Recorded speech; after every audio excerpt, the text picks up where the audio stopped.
EW local number 20.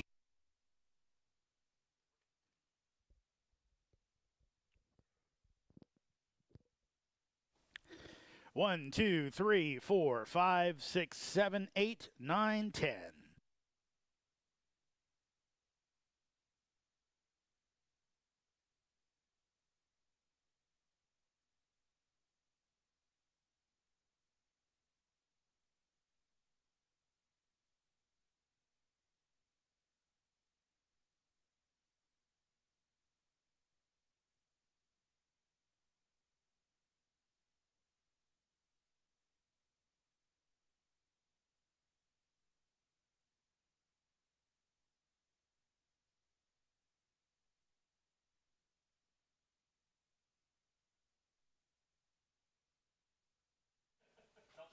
Throw.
For the first time in 9 days, the Purcellville Cannons are back home. The rain has gone away. We've got sunny skies for a bit of a rivalry matchup as the Cannons welcome in the Front Royal Cardinals.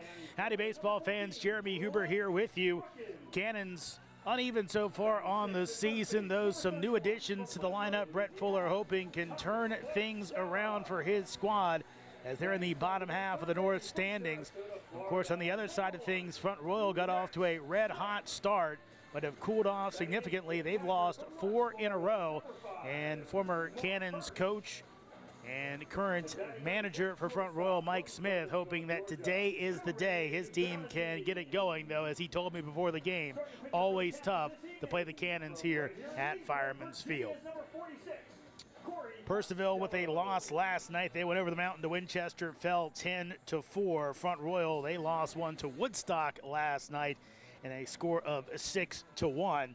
In those Valley League standings in the North today, on top of things, it's the Strasburg Express at 10-4, winners of 4 in a row, 8 of their last 10. Woodstock is in a virtual tie at 11-5. Front Royal in third, game and a half back at 10-7. Winchester at 8-8. Purcellville 5-8, and Newmarket bringing up the rear in the North at 5-10. Harrisonburg leading the entire league. They're at 12-4 in the South. Stanton is next at 8-8, 4 games back. Covington at 6-7, and Charlottesville, Waynesboro tied at 6-9. Culpeper bringing up the rear at 3-11. Let's throw it over to our public address announcer for our national anthem.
Wonderful national anthem. It's time for baseball in Purcellville. Let's go ahead and get you a look at your starting lineups in this one. Front Royal leading off with the center fielder Darrell Lee.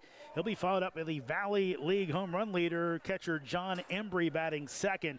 It's Mason McDougal, DH tonight. He is batting in the number 3 spot. Jay Campbell, the third baseman, he bats in the number 4 cleanup spot. Isaiah Frost, the left fielder, bats 5th. It'll be Caden Hessmeyer at second base, batting in the number 6 spot today.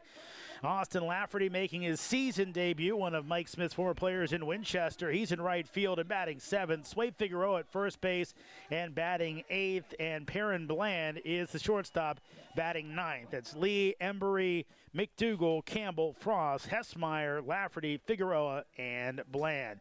As for the Purcellville Cannons, under head coach Brett Fuller, he'll set this lineup.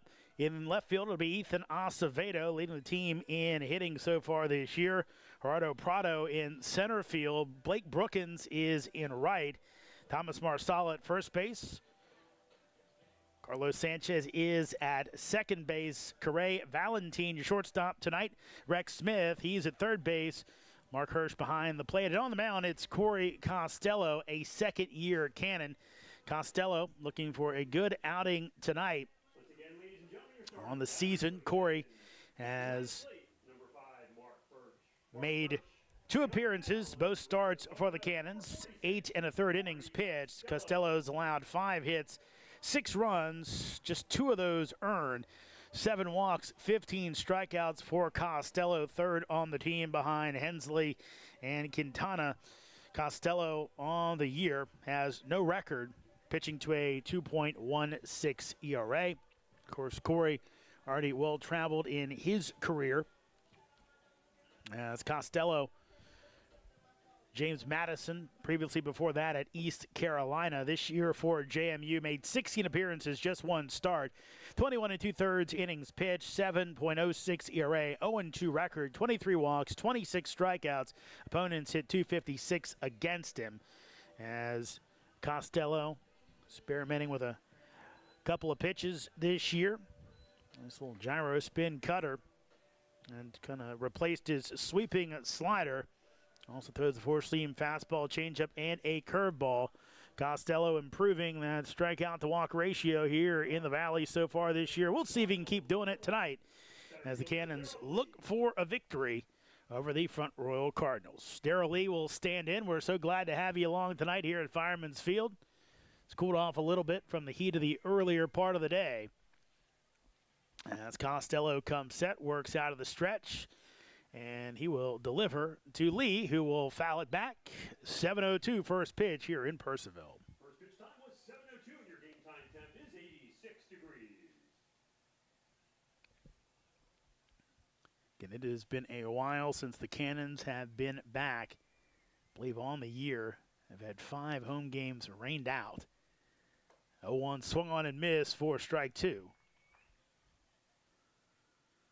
So they're glad to get back in front of the home crowd. No doubleheaders as of yet. We're expecting to have one on Monday against Covington, but that was changed back to a single game. Costello's 0-2 and swung on and missed. Dropped. Have to throw it down to first base. And on the mark from Hirsch to Marsala for out number 1. So Costello making quick work of Darrell Lee. Lee coming in with a 3.08 average. Now here comes a guy you have to worry about, though maybe not as much here at Fireman's Field. And John Embry leading the Valley with 6 homers on the season.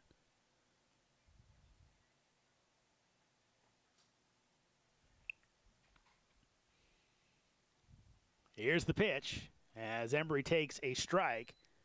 Again, not the best of places for a right-handed hitter to take his swings. Fireman's Field so deep out in that left center gap.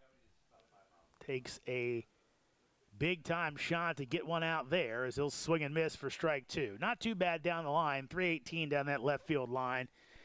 388 in the left center power alley. 367, not to dead center. Kind of a little bit offset of dead center. 340 to the right field power alley. 310 down the right field line. Here's the 0-2. And swung on and missed for strike 3. So 2 strikeouts to start the game for Corey Costello. Here comes Mason McDougal.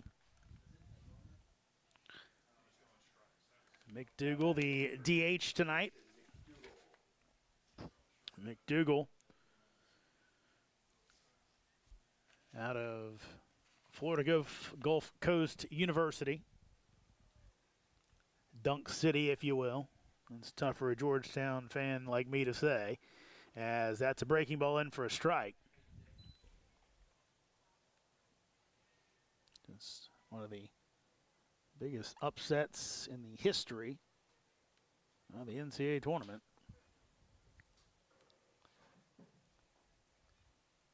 Here's the 0-1, and that is going to miss for a ball.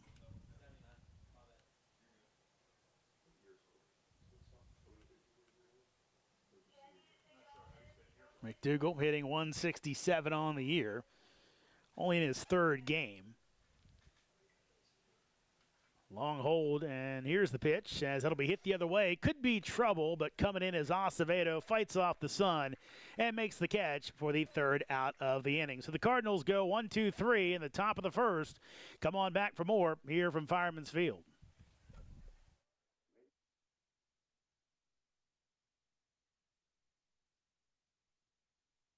National Brotherhood of Electrical.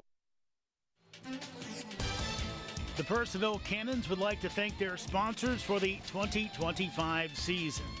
IBEW Local Number 26, International Brotherhood of Electrical Workers, the Purcellville Pub, Catoctin Creek Distilling Company.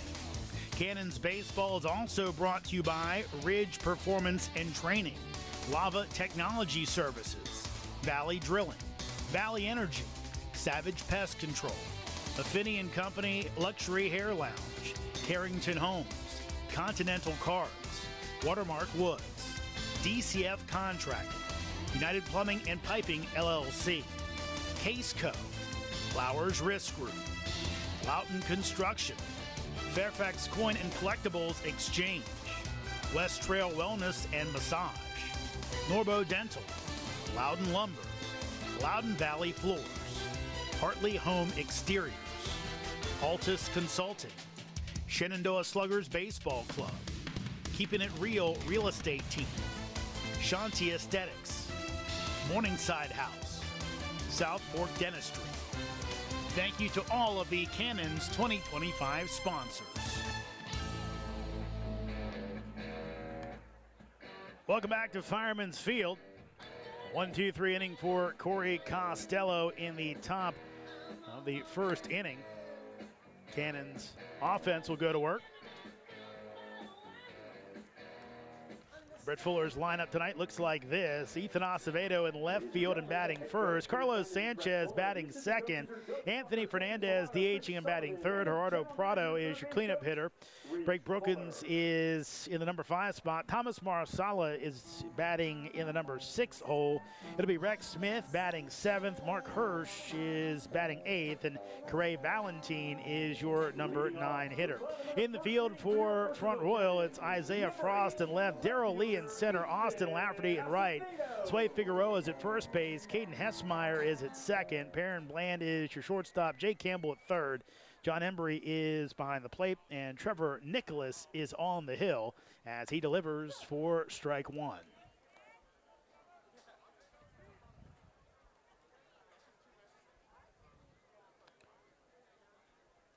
Nicholas fires, and that's swung on and missed for strike two by Acevedo. Nicholas on the season.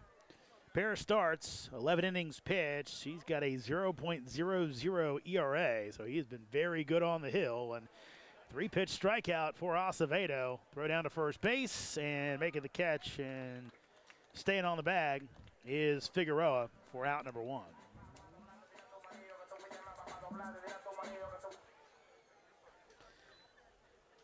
Now, Nicholas, 12 strikeouts to 5 walks, has a 2-0 record on the year. Second baseman, Carlos Sanchez. Here comes Carlos Sanchez.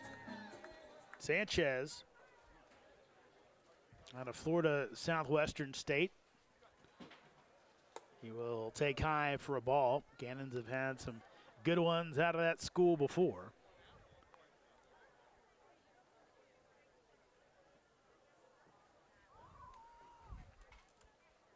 Nicholas delivers, and that will be in for a strike.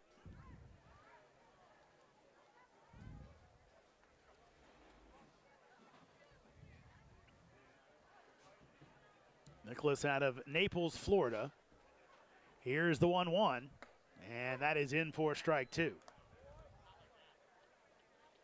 Going off his first season in college baseball for the Ospreys.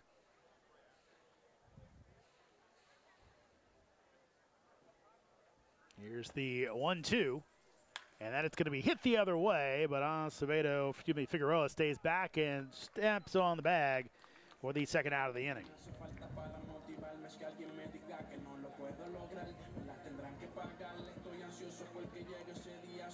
So 2 quick outs, and here comes Anthony Fernandez, DH for the Cannons. Now batting designated 280 hitter so far this year, 11 RBI for Fernandez. That leads the team. Back to Nicholas this year for University of North Florida. Pitched to a 5.03 ERA as Fernandez takes a strike on the outside corner. 11 appearances for Nicholas, just 3 starts. Pitched 19 2/3 innings. 17 strikeouts to 9 walks. As that'll be fouled away, and Fernandez is quickly in an 0-2 hole. Opponents hit .304 against Nicholas this year, so it has been different in the Valley, that's for sure. Here's your 0-2, and that's outside. Could not get Fernandez to chase.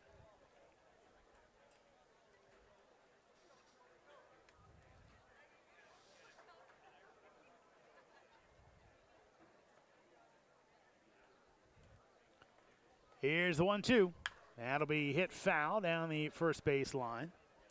Fernandez previously at Monroe College, junior college. He's headed to St. Bonaventure this year. 2 seasons at Monroe for the senior out of Cranston, Rhode Island. Last year, earlier this spring, hit .345 in 51 games. He'll foul it off, so Fernandez hanging tough. Anthony had 6 homers for Monroe this year, knocked in 42. On deck, it's the cleanup man, Gerardo Prado. Nicholas delivers, and that'll be bounced down to first base. Figueroa plays back, and he will casually get to the bag. Almost let Fernandez get there in time, but he did not, and that will end the inning. So 3 up, 3 down for both teams. We played 1 here at Fireman's Field. Cardinals nothing, and the Cannons nothing. The Purcellville Cannons would like to thank their sponsors for the 2025 season. IBEW Local number 26, International Brotherhood of Electrical Workers, the Purcellville Pub, Catoctin Creek Distilling Company. Cannons Baseball is also brought to you by Ridge Performance and Training, Lava Technology Services, Valley Drilling, Valley Energy, Savage Pest Control, Affinity & Company Luxury Hair Lounge, Carrington Homes, Continental Cards, Watermark Woods, DCF Contracting, United Plumbing and Piping LLC, Case Co, Flowers Risk Group, Wolfie's Mobile Pet Grooming, Lydia Sells Loudon, Hoof and Paw Veterinary Services, Hunt Country Wildlife Control, Burke and Herbert Bank, Farm Credit, Nichols Hardware, Wegmeyer Farms, Camber Petty KHS Homes Group, Epling Landscaping and Lawn Service, Artisan Plumbing, The Social Collectives, Purcellville Copy, Western Loudon Chiropractic, Bank of America, Burr Strait. Thank you to all of the Cannons 2025 sponsors.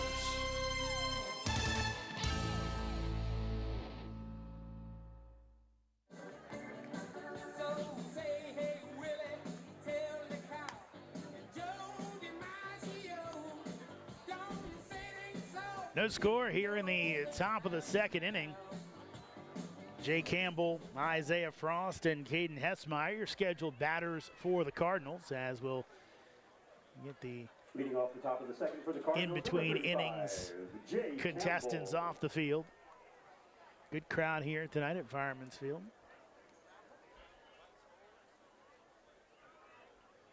Costello working again out of the stretch. He'll deliver. And that's on the outside corner for a strike at 91 miles per hour. Talked to Corey a little bit before the game started.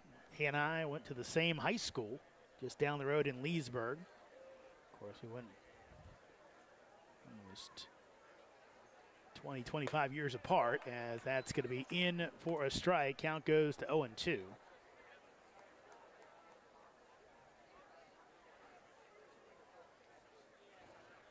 The left-hander trading in his county blue and gold for the Cannons burgundy and gold, as that'll be hit, and it almost takes somebody out in that Front Royal dugout. End up skipping past the netting that's high and ended up going over that kind of short fence and had some kids in the stands pick that one out, it looks like.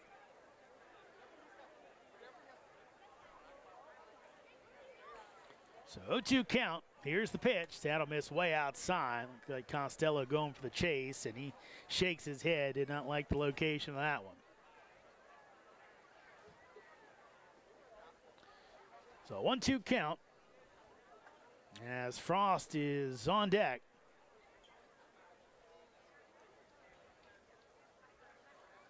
And he will foul it back, so Campbell staying alive. These teams have played 3 times so far this year.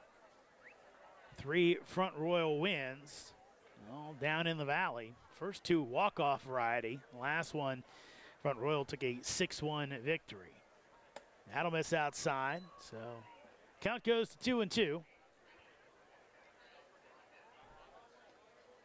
All those cancellations really put a crimp in the style of the Cannons. So actually, for now, not too bad. Though we would have to expect some more rain, but that's going to be caught down at third base by Rex Smith, and that's a tougher play than you might expect, as Smith staring right at the setting sun over the first base grandstand, so you got to hang with it. Rex did, and 1 out here in the top of the second. Now batting number 7, Isaiah Frost. Here's Isaiah Frost. Frost on the season, hitting .311 as a homer, 10 RBI and 10 stolen bases, so he's been productive. Still take outside for a ball. Frost out of the University of Missouri. And he is a bit of an anomaly in college baseball as that misses up, really college sports, as he's a guy that has stuck with Mizzou for a long time despite not really playing.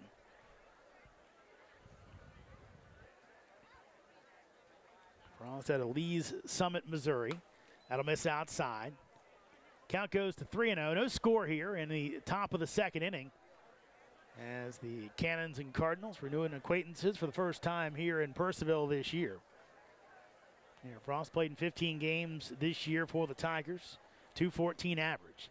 3-0, and that will catch the outside corner for a strike. Brian McGugan behind home plate today. Matt Heidel down at first base. Reed Joyner is your third base umpire. Here comes Costello's 3-1. That's fouled off, and Corey has worked the count back to full. Please bring the foul ball to the merch tent and you can trade it for a Cannons baseball card. Thank you. Count is full at 3-2 with Caden Hessmeyer on deck.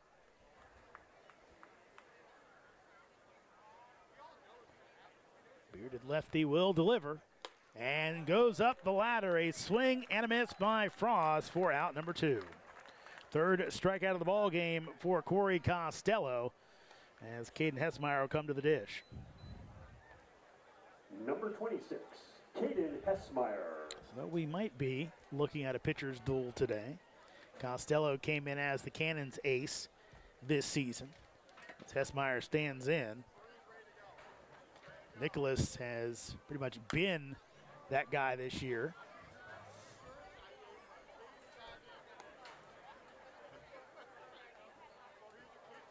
Foul ball there, so counted 0-1.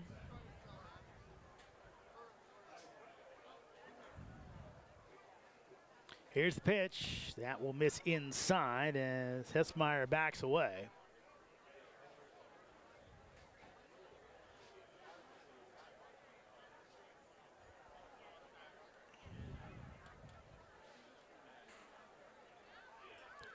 Costello, the lefty out of Leesburg, Virginia, delivers the 1-1. That'll miss high. Appeal down to first base. And no swing, says Matt Heidel.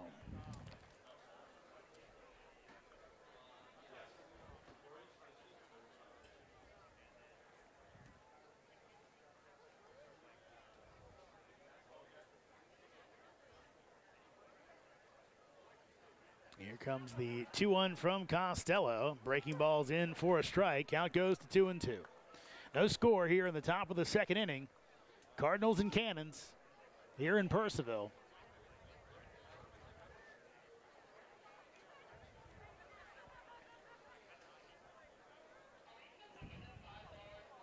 Here's the 2-2 pitch, and that is waved at for strike 3. So 4 strikeouts for Corey Costello. He's faced the minimum. We are through an inning and a half. No score. Cardinals and Cannons here in Loudon.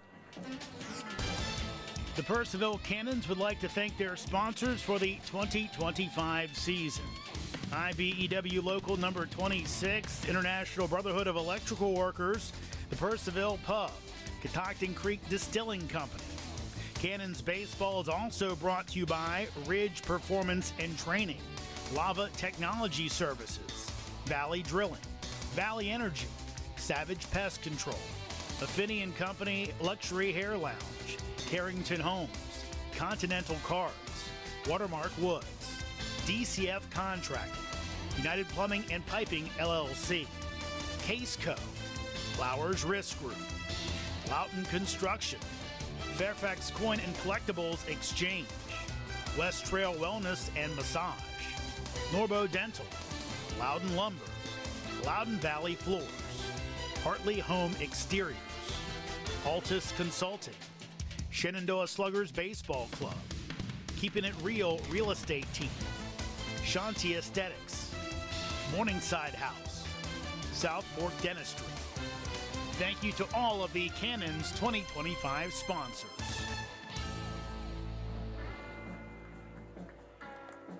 Cannons hoping they'll be fortunate sons tonight to go ahead and get a win. First time against this Front Royal team this year. No score. Front Royal and Purcellville as we head to the bottom of the second inning. It'll be Prado, Brookins, and Marsala. Your hitters here in the frame. Well, the pinstriped Purcellville Cannons. Plenty of makeup games coming up here at Fireman's Field basically every Monday, I believe, through the second full week of the season. That's because I'll be coming off the All-Star game, not playing on that Monday. Here's the pitch, and Prado way out in front for strike 1. But this coming Monday, the Monday after that, they put a makeup game on the Tuesday of All-Star week. Here's the 0-1. Prado takes outside for a ball. Then, of course, the season, I believe, will end on the 21st of July. Regular season, that is. Here comes the 1-1. That's fouled back, so count goes to 1-2.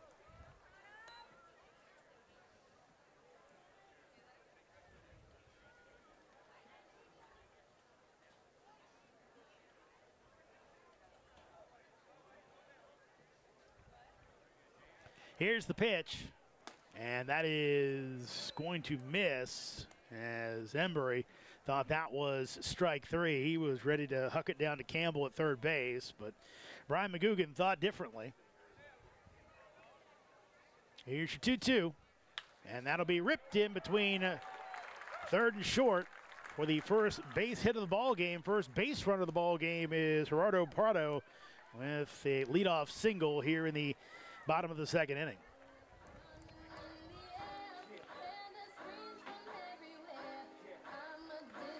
Here comes Blake Brookins.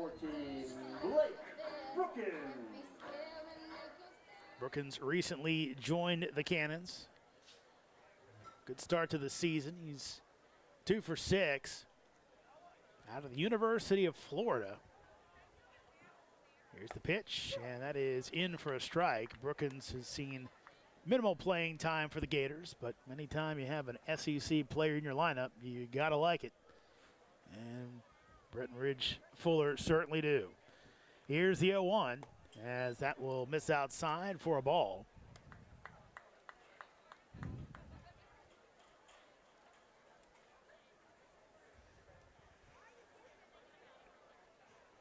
Throw over. Back in time.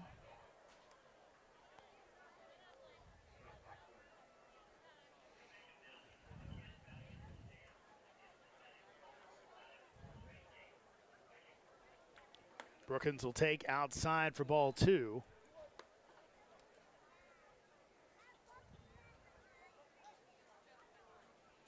So 2-1 count in Brookins' favor with a runner at first base. That's Prado. And that'll miss outside for ball 3. Now remember, we have had a pretty notable player out of Florida in the Valley somewhat recently.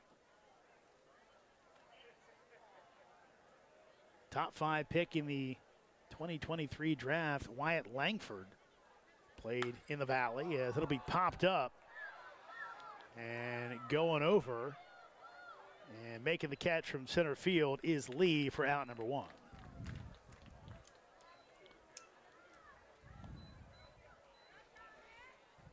So 1 down for the Cannons on the pop out to center field. As Thomas Marasala coming up to the dish, wrapping up the aside from Wyatt Langford. Played for Charlottesville in the Valley back in the 2021 campaign. In between seasons with Florida, really in between breakout seasons with Florida. There's the pitch to Marsala off the end of the bat, and this one's going to get foul. So 0-1 count to Thomas. Ladies and gentlemen, it's a Loud Knights foul ball. Please return your foul ball to the merchandise tent, and you can get a Cannons baseball card, and it may even be autographed. Thank you. And remember, that 2021 season saw a couple of eventual big-time prospects in the Valley. As also in that campaign in 2021, Rhett Lauder, first-round pick of the Reds, would play for Strasburg that year. So, got to see some good talents in the Valley that season. Here's the 0-1. That's fouled away, and I'm not sure, but if memory serves, Strasburg and Charlottesville met in the championship that year. Could be wrong on that. Longtime Valley fans, I'm sure, will correct me.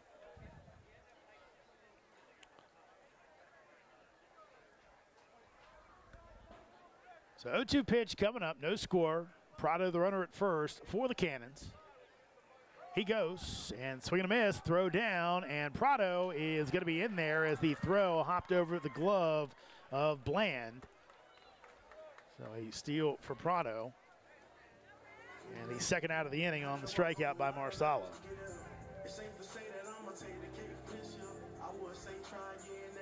Prado's 4th steal of the season. Third baseman, number 1, Rex Smith. Second strikeout for Nicholas tonight as Rex Smith comes to the plate. Chance to give the Cannons the lead with a base hit. Prado takes his lead. Here's the pitch, and that'll miss outside for a ball. Rex on the campaign, hitting .227, double and a homer, 5 RBI.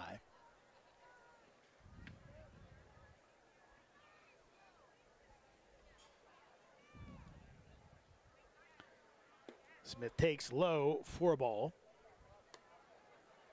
and he'll discard, it's like a guard of some sort.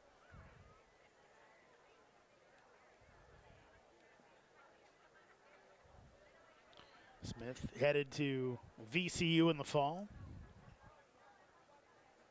Here's the 2-0. That'll miss. And the count goes to 3-0 with catcher Mark Hirsch on deck. We'll see if this is a bit of a pitch around situation for Nicholas. Here's the 3-0. As he'll miss high, so Rex will head down to first base with his 8th walk of the season. And quick meeting at the mound as Embry will come on out and talk to Nicholas. And right now, obviously want to end this right here if at all possible. Corey Valentine, a little bit of an unknown at the bottom of the lineup for the Cannons, has only played in one game. Hirsch, a little more of a known quantity as he comes in hitting 154. He's played in 6 games so far, has Mark, catcher out of Florida International. Now batting our catcher, number 5. Of course, the Cannons love that program. Gave them Ryan Guida, one of the best ever suited up here in Purcellville. Here's the pitch, and in there to Hirsch for strike 1. No score, but the Cannons challenging. 2 men on, 2 outs. Here in the bottom of the second. Here's the pitch as Hirsch will go around, and he's quickly down 0-2. Valentine on deck. But Hirsch has to find his way on to give the number 9 hitter a chance. Nicholas delivers, and that'll be hit the other way, and a funky hop is going to go off the glove of Figueroa, and the Cannons will have everyone safe, bases loaded, with 2 outs here in the bottom of the second. They got Figueroa playing deep down at first, and that dirt has kind of been kicked around between the runners and where guys have been playing, and had a little bit of funky spin on it, it looked like, and just ate up Figueroa. So that's going to be an error. The Cannons don't care right now if Valentine can take advantage.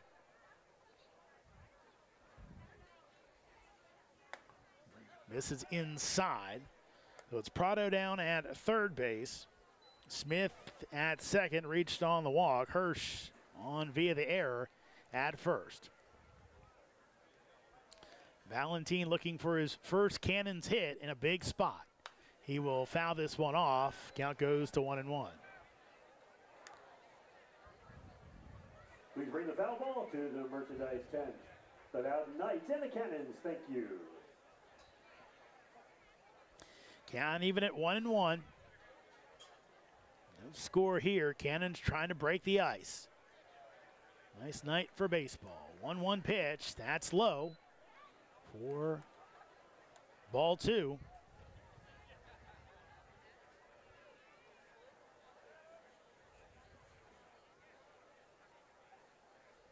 And Purcellville coming into this one have only their 14th game. In contrast, Front Royal playing their 18th. That's in the dirt. Count goes to 3-1. So Nicholas has not given up any runs on the year, earned or unearned. He's on the verge right now if he can't find the plate. Top of the order in Acevedo on deck.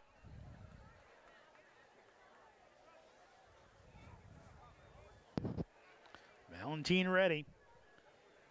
Nicholas, deep breath as he comes home with a 3-1. That's popped up. It is on the infield. Nicholas was calling for it. Now it'll go to the catcher as Embry looked like he snow-coned that a little bit. He had to take charge. He didn't find it at first. Nicholas was going to give it a try, but instead the catcher takes over and will strand 3 Cannons on the pop-up to the catcher. No score after 2. Cardinals and the Cannons here at Fireman's. The Purcellville Cannons would like to thank their sponsors for the 2025 season. IBEW Local Number 26, International Brotherhood of Electrical Workers, the Purcellville Pub, Catoctin Creek Distilling Company. Cannons Baseball is also brought to you by Ridge Performance and Training, Lava Technology Services, Valley Drilling, Valley Energy, Savage Pest Control, Affini & Company Luxury Hair Lounge, Carrington Homes, Continental Cards, Watermark Woods, DCF Contracting, United Plumbing and Piping LLC, Case Co, Flowers Risk Group, Wolfie's Mobile Pet Grooming, Lydia Sells Loudon, Hoof and Paw Veterinary Services, Hunt Country Wildlife Control, Burke and Herbert Bank, Farm Credit, Nichols Hardware, Wegmeyer Farms, Camber Petty KHS Homes Group, Epling Landscaping and Lawn Service, Artisan Plumbing, The Social Collectives, Purcellville Copy, Western Loudon Chiropractic, Bank of America, Burr Strength. Thank you to all of the Cannons 2025 sponsors.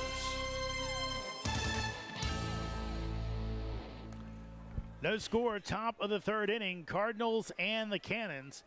Purcellville lets a golden opportunity go by the wayside. Loaded up the bases, but could not bring a run in.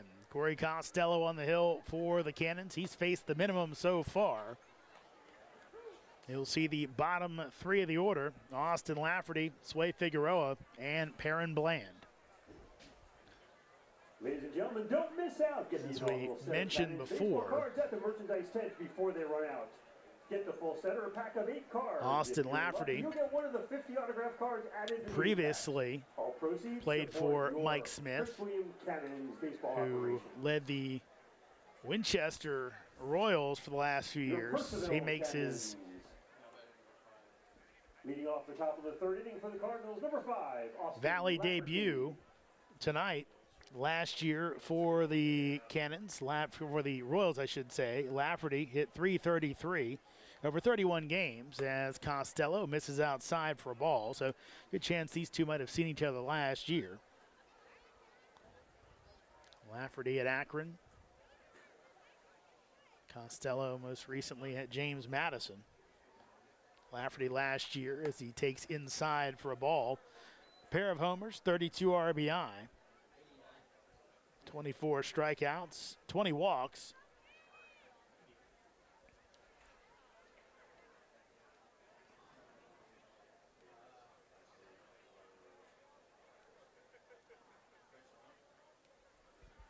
And Lafferty will take inside, so Costello in danger of giving up his first base runner here. This year for the Zips, Lafferty played in 30 games, hit .256. 7 doubles, a home run, and 13 RBI. Here's the 3-0. That'll miss way outside. So that is the first base runner allowed by Corey Costello tonight on the leadoff walk to start the third inning. Now batting number 8, Sway Figueroa. Here's Sway Figueroa. Figueroa's real name is Josue. Josue.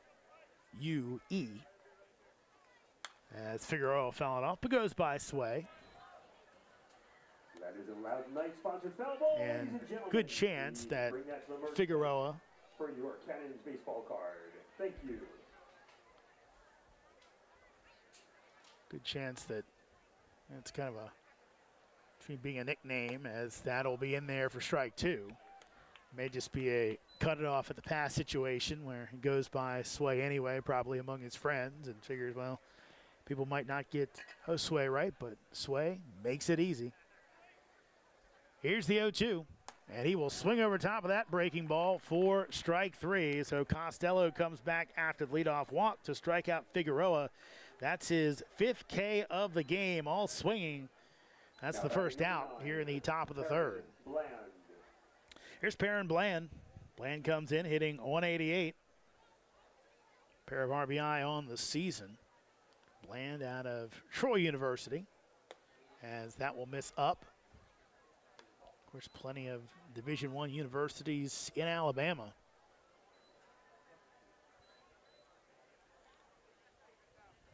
Kind of surprised looking a couple days ago for some reason at all the football programs. Runner goes. He slipped when he was taking off. This will be popped out of play, so it'll send Lafferty back to first base.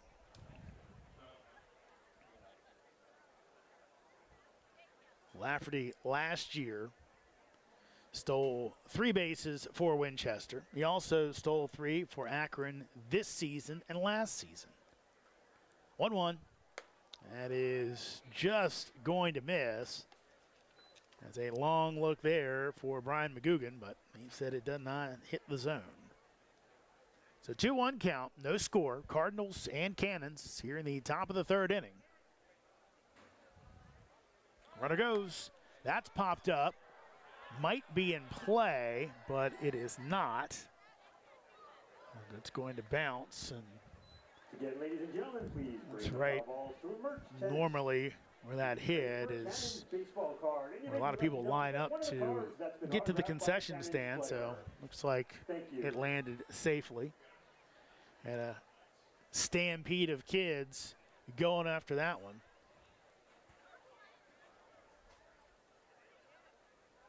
Throw over and leaning, and does he have him? He does. Wow. Lafferty looking right at him, and I'm thinking he must be saying to first base umpire Matt Heidel that Costello went past parallel because he was leaning badly, and that was an easy pickoff over at first base. Again, he turned around and looked at Heidel and said something. That's the only thing he could have been talking about. But he didn't step directly at the base, as they say, or went parallel, as that's going to miss outside. Count goes full at 3-2. On deck, top of the order in Lee. Lafferty outs 1-3 with the second out of the inning. Here's the payoff pitch, and it's swung on and missed for strike three, the sixth strikeout of the game for Corey Costello. And with the pickoff, he is again back to having faced just the minimum in 9 batters. Only man on via the walk. We head to the bottom of the third, still no score between Front Royal and Purcellville. The Purcellville Cannons would like to thank their sponsors for the 2025 season. IBEW Local Number 26, International Brotherhood of Electrical Workers, the Purcellville Pub, Catoctin Creek Distilling Company. Cannons Baseball is also brought to you by Ridge Performance and Training, Lava Technology Services, Valley Drilling, Valley Energy, Savage Pest Control, Affini & Company Luxury Hair Lounge, Carrington Homes, Continental Cars, Watermark Woods, DCF Contracting, United Plumbing and Piping LLC, Case Co, Flowers Risk Group, Loughton Construction, Fairfax Coin and Collectibles Exchange, West Trail Wellness and Massage, Norbo Dental, Loudon Lumber, Loudon Valley Floors, Hartley Home Exteriors, Altus Consulting, Shenandoah Sluggers Baseball Club, Keeping It Real Real Estate Team, Shanti Aesthetics, Morningside House, South Fork Dentistry. Thank you to all of the Cannons 2025 sponsors. Bottom of the third, as we have no score. Cardinals and the Cannons here in Purcellville. Fourth time they've met this year, but the first time here in Loudoun County. Cannons ended up opening their season down in Front Royal as they had their opener here at Fireman's rained out. Here's Ethan Acevedo as that pitch is in there for a strike. Acevedo, it's host family. Here comes the 0-1. Acevedo swings and misses. Brian and Allie Gillingham hosting Ethan. He said they've loved having him there for the summer. With them and their 2 girls. That's hit the other way. So you guys are watching. Hello. Ethan looking to come through to start this inning off. Only one in the ball game.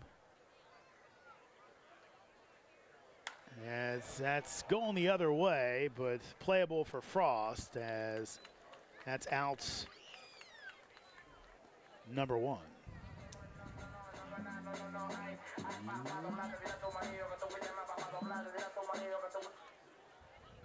Second baseman, number 9, Carlos Sanchez. Here's Sanchez, first time up. He grounded out to first base. As Carlos takes in the outside corner. He's running the gamut tonight. He's got his purple helmet from Florida Southwestern State. He's got some pink batting gloves on with some aqua accents. Looks like he's got a red elbow guard and shin guard. Here's the 0-1. as he'll wave at that one in the dirt. Sanchez also has the teal sliding mitt, which goes with the accent colors for Florida Southwestern State. You probably can't make it out on our camera feed, but it's there. Purple and teal, I guess it is. 0-2 pitch off the end of the bat. This one might drop in, and it does over the leap of Hessmeyer. So not hit all that hard by Sanchez, but it finds green grass, and the Cannons have their second base runner of the ball game, actually second hit of the ball game, after Prado's single back in the second. Designated hitter number 24, Anthony Fernandez. Here's Anthony Fernandez.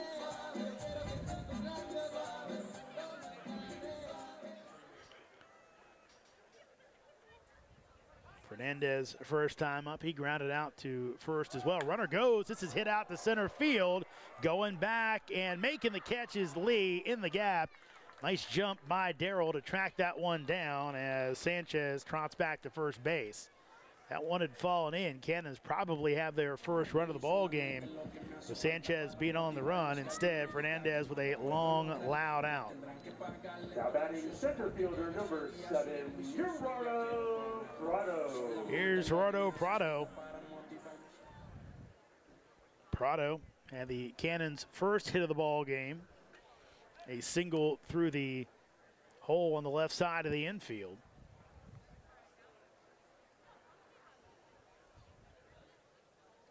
No score. Cardinals, Cannons here in the bottom of the third inning. Runner goes. That's high for a ball. Throw down, and he is safe, as that was a long look by Reed Joyner, or Hessmeyer didn't catch that one cleanly. Either way, with the stolen base, Sanchez puts himself in scoring position.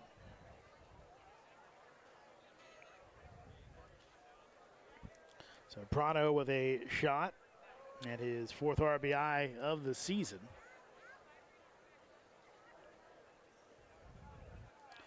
Prado hitting .343 on the year coming in. Of course, that went up with his single earlier, as he'll take off the outside corner for a ball.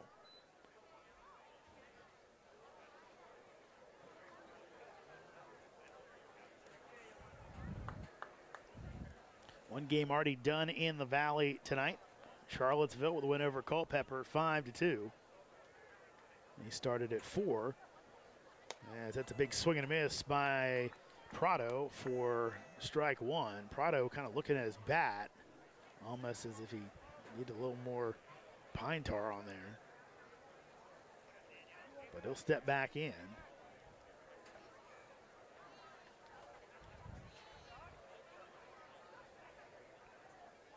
Here's the 2-1 from Nicholas. That's on the outside corner for strike 2.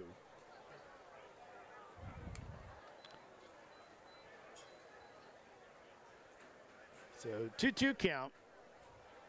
2 outs. Runner at second base. No score here at Fireman's. Glad to have you along.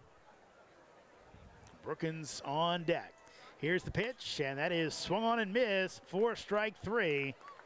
So Nicholas comes back, works around the leadoff single as we remain scoreless. Cardinals and the Cannons all zeros as we head to the top of the 4th. The Purcellville Cannons would like to thank their sponsors for the 2025 season. IBEW Local Number 26, International Brotherhood of Electrical Workers, the Purcellville Pub, Catoctin Creek Distilling Company. Cannons Baseball is also brought to you by Ridge Performance and Training, Lava Technology Services, Valley Drilling, Valley Energy, Savage Pest Control, Affinity and Company Luxury Hair Lounge, Carrington Homes, Continental Cards, Watermark Woods, DCF Contracting, United Plumbing and Piping LLC, Case Co, Flowers Risk Group, Wolfie's Mobile Pet Grooming, Lydia Sells Loudon, Hoof and Paw Veterinary Services, Hunt Country Wildlife Control, Burke and Herbert Bank, Farm Credit, Nichols Hardware, Wegmeyer Farms, Camber Petty KHS Homes Group, Epling Landscaping and Lawn Service, Artisan Plumbing, The Social Collectives, Purcellville Copy, Western Loudon Chiropractic, Bank of America, Burr Strength. Thank you to all of the Cannons 2025 sponsors.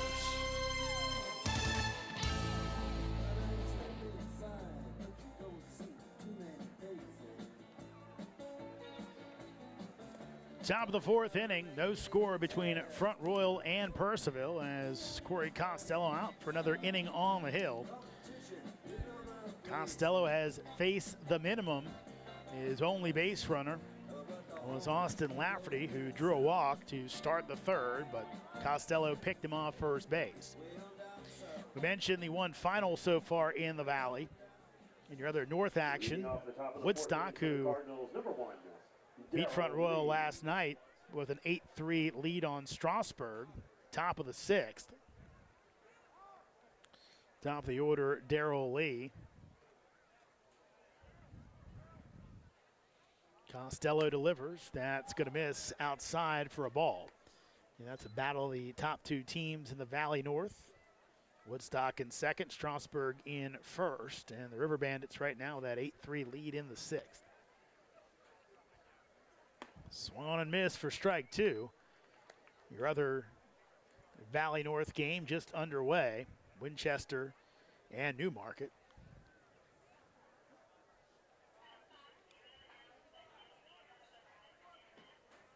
Here's the pitch, and that's low. So I'll go back and correct myself. That'll make it a 2-1 count.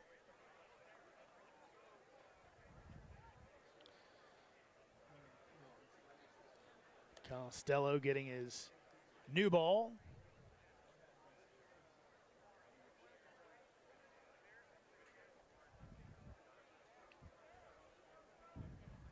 Corey delivers, and that is going to miss. So count goes to 3-1. Valley League home run leader John Embury is on deck.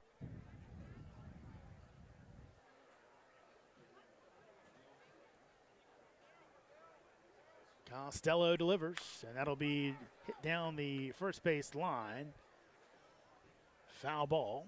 So count goes to 3-2.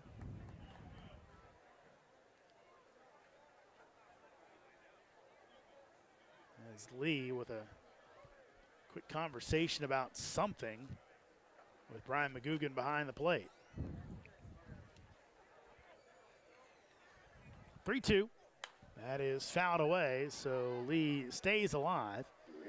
Lee came in hitting .308 on the season. Home run, 4 RBI, 3 stolen bases for Lee.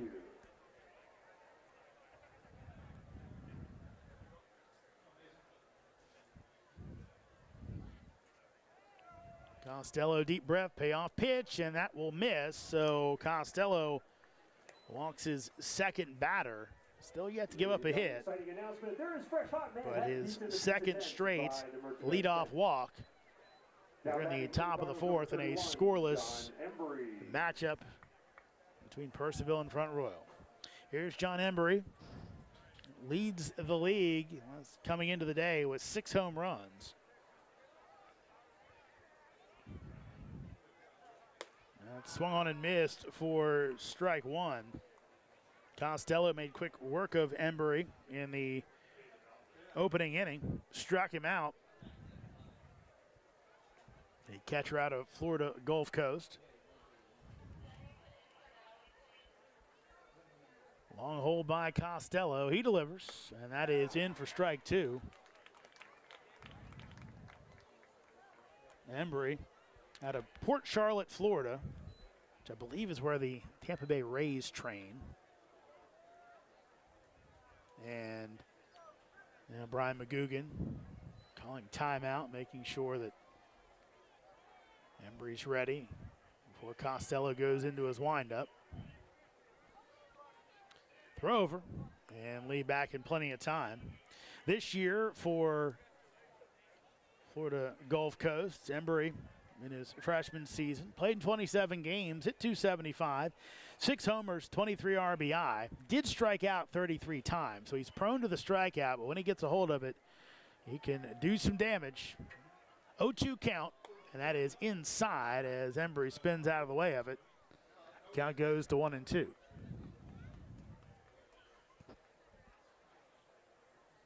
Looks like the crowd continues to fill in a little bit tonight.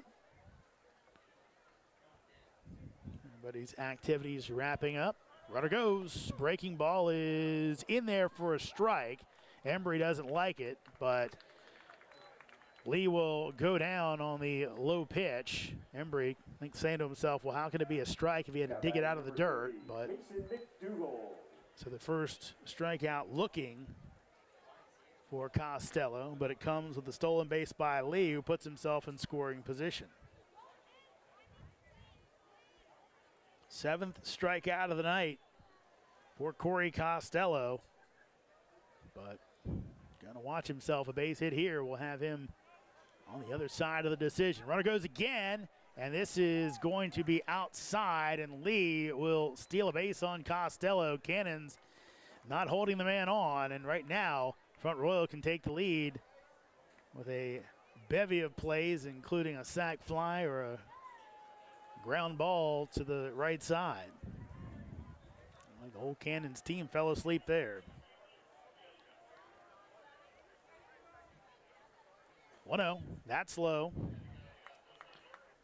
that's one of the things in the 3 meetings, especially the 2 won in walk-off fashion. Front Royal able to execute just a little bit better than the Cannons did on those nights. Gave them 2 important wins. That's going to be hit to shortstop. Have to go to first base, and just in time. It looked like Valentine thought about coming home with it, instead had to go to first. So manufactured run there. Lee gets on via the walk, steals second, steals third, and the RBI ground out by McDougal puts Front Royal up 1-0.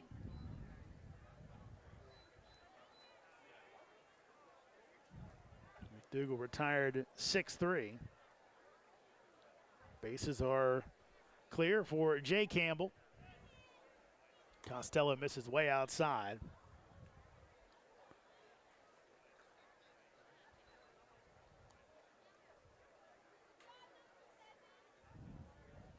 Campbell came in hitting .289, 11 RBI, 16 strikeouts though, but he also has 10 walks, so a lot of at-bats and a lot of production, as that 1-0 pitch is low in the dirt. 2-0 pitch coming up from Costello. Cannons trail it 1-0. As the Royals able to scratch across the run. 1 batter ago. That's fouled down the right field line and ends up out of play. So count goes to 2-1. We mentioned the funky dimensions here at Fireman's Field. For those of you that may be watching one of our broadcasts for the first time, that is due to the fact that for a long time, Fireman's Field hosted both baseball and football. Really youth football, I should say. 2-1. That's hit the other way, but not nearly deep enough, as Brookins will come in a few steps, make the catch for the 3rd out of the inning. But the RBI ground out by Mason McDougal breaks the ice, as Front Royal up on the Cannons 1-0 as we head to the bottom of the 4th inning. The Purcellville Cannons would like to thank their sponsors for the 2025 season. IBEW Local Number 26, International Brotherhood of Electrical Workers, the Purcellville Pub, Catoctin Creek Distilling Company. Cannons Baseball is also brought to you by Ridge Performance and Training, Lava Technology Services, Valley Drilling, Valley Energy, Savage Pest Control, Affinity & Company Luxury Hair Lounge, Carrington Homes, Continental Cars, Watermark Woods, DCF Contracting, United Plumbing and Piping LLC, Case Co, Flowers Risk Group, Loughton Construction, Fairfax Coin and Collectibles Exchange, West Trail Wellness and Massage, Norbo Dental, Loudon Lumber, Loudon Valley Floors, Hartley Home Exteriors, Altus Consulting, Shenandoah Sluggers Baseball Club, Keeping It Real Real Estate Team, Shanti Aesthetics, Morningside House, South Fork Dentistry. Thank you to all of the Cannons 2025 sponsors. Welcome back to Fireman's Field as we head to the bottom of the fourth inning. Front Royal up 1-0 after an RBI ground out in the top of the frame. Cannons loaded the bases back in the second. Could not bring any runs home there. Then in the third inning, Carlos Sanchez was able to steal second base after a bloop single. The Cannons couldn't get him in. Anthony Fernandez hit one deep in center, but tracked down by Darrell Lee. Here's the pitch to Brookins, and he will bounce this one to the right side.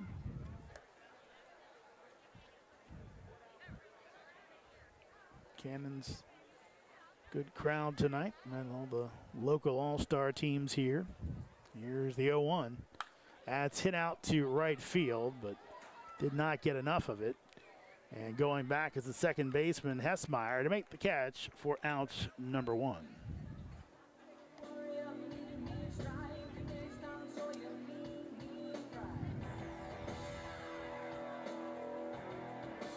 First baseman, number 31, Thomas Marcella.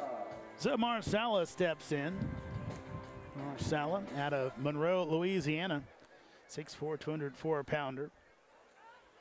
A few community colleges before landing at Western Kentucky, as he'll take low for a ball. Marcella for the Hilltoppers this year hit .283, 4 homers, 29 RBI, 10 walks, and 30 strikeouts for Thomas. Here's the 1-0, and he'll take outside for ball 2. 2-0 count. Cannons trailing the Cardinals 1-0 here in the bottom of the fourth.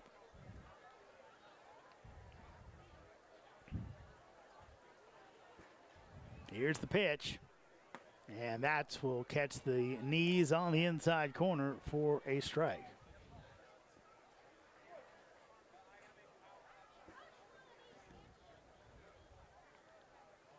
Marcella swinging a baby blue bat. Here's the 2-1 as he'll take 4 strike 2 as Nicholas fights back. So far tonight, Nicholas has given up 2 hits, pair of singles, but still has a goose egg in that important part in the run column. 2-2 pitch. That's ripped, and that is going to be a fair ball. Will bounce around the corner. Marcella, even with the short right field, as it's misplayed for a second by Lafferty. But Thomas content with a stand-up double with 1 out here in the bottom of the fourth inning. Right down the line, just fair by about 2 or 3 feet.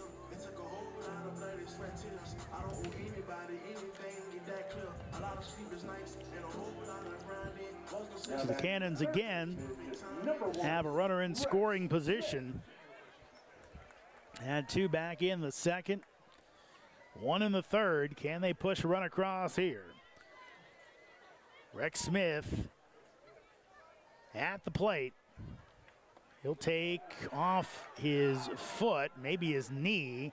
So Rex, on the hit by pitch, will head down to first base. That'll send Marcella back to second. Another chance for the bottom of the order for the Cannons.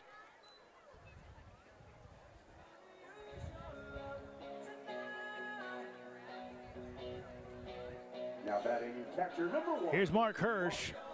Catcher for the Cannons, reached on an error by, and right now, looked like they were going to let play continue, but Matt Heidel was letting Rex Smith run it out a little bit, make sure he was okay. Well, Hirsch was already in the box.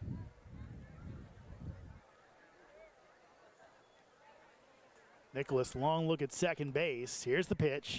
Hirsch will hit it out to center field, but going over his Lee. He's going to make the catch in the gap. Runner tags up. The throw is off the mark and easily into third base. So a little bit of heads-up base running there by Marcella. Got a good read with Lee going the other way, and maybe not the strongest throwing arm.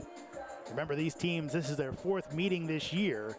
Now Mike Smith is, I think he wants to appeal that the runner left second base early, but can't really do this with play out.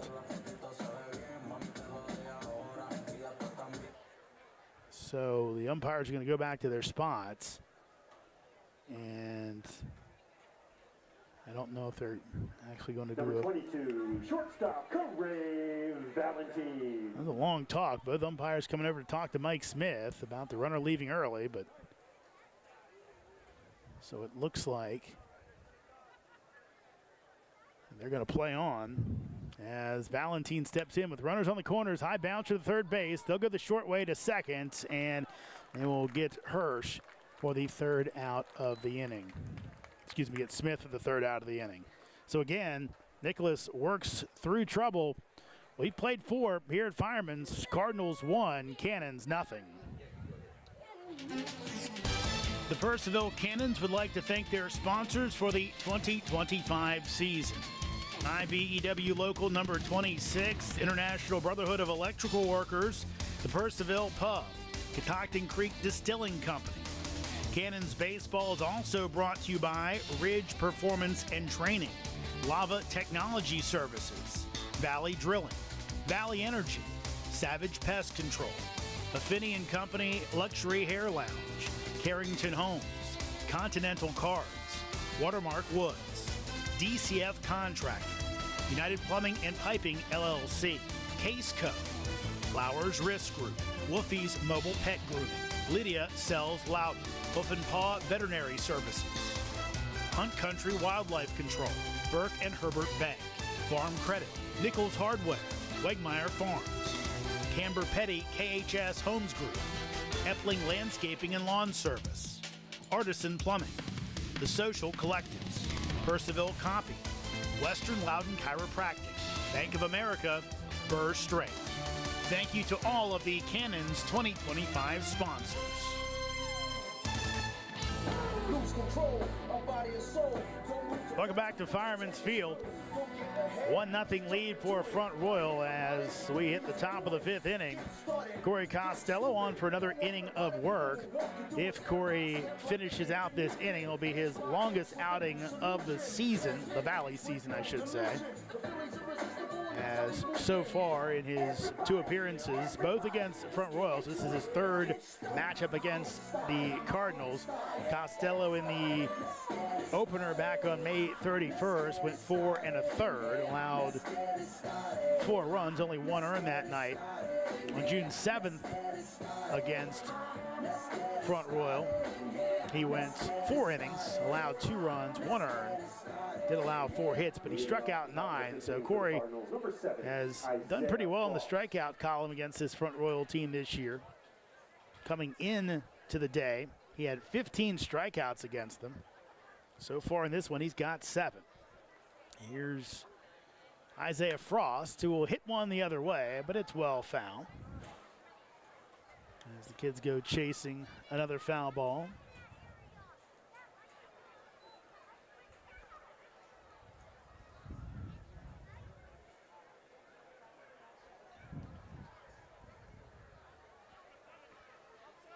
Here's the 0-1.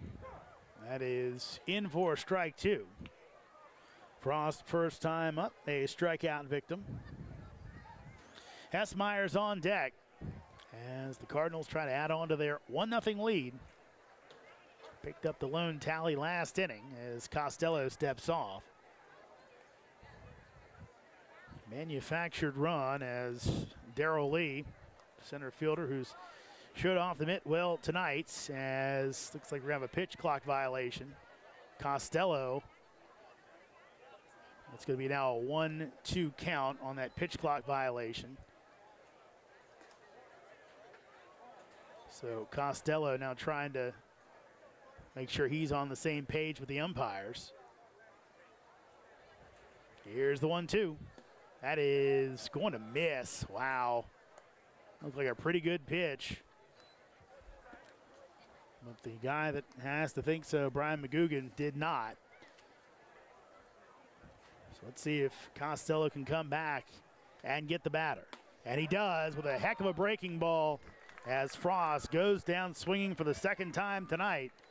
First out as Corey Costello with his 8th punch out of the night. Number 26, Caden Hessmeyer. Here's Caden Hessmeyer. He was also a strikeout victim his first time up. It's Costello's 4th K of the ball game. He's doubled that. Cannon's playing straight away in the infield and the outfield, as that breaking ball will miss. And Costello right now, he's starting to get fired up. At least I hope that's what it is. He had a couple of pretty good pitches there. They're not called strikes. After that pitch clock violation as well, as that's going to be hit the other way. Could be trouble. Coming in is Brookins, and he is going to make the sliding catch for the out. That short porch in right allows that right fielder to make a lot of good plays. They can get back to the wall, but they can also go up and make sliding catches, and Brookins did there as he flashes the leather for the second out of the inning. Number 5, Austin Lafferty. Here's Austin Lafferty.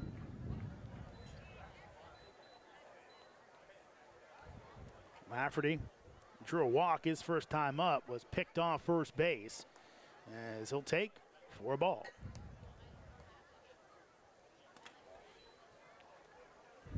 Mentioned before, Lafferty played for Mike Smith last year in Winchester.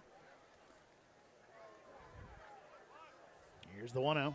That'll miss outside. Of course, Mike was a Cannons assistant first few years after they moved from Charlestown to Purcellville. Really had some of their best success with Mike helping out Ridge Fuller on the personnel side of things. A couple of division titles when Coach Smith was here, as that will miss outside. So again, Lafferty, after a quick walk his first time up, Costello in danger of losing him on a 4-pitch walk here. 3-0, and that's down Broadway for strike one.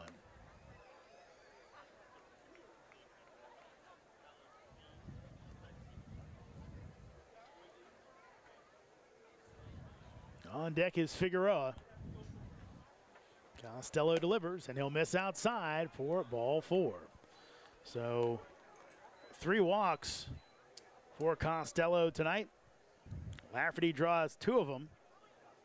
Number 8. And Front Royal has a base runner here in the top of the 5th. Figueroa, he was a strikeout victim as well his first time up.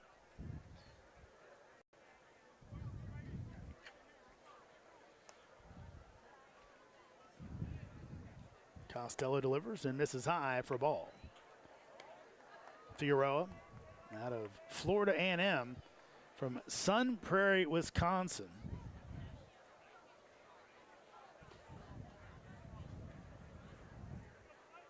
Here's the 1-0. That's fouled off. Cardinals with a couple of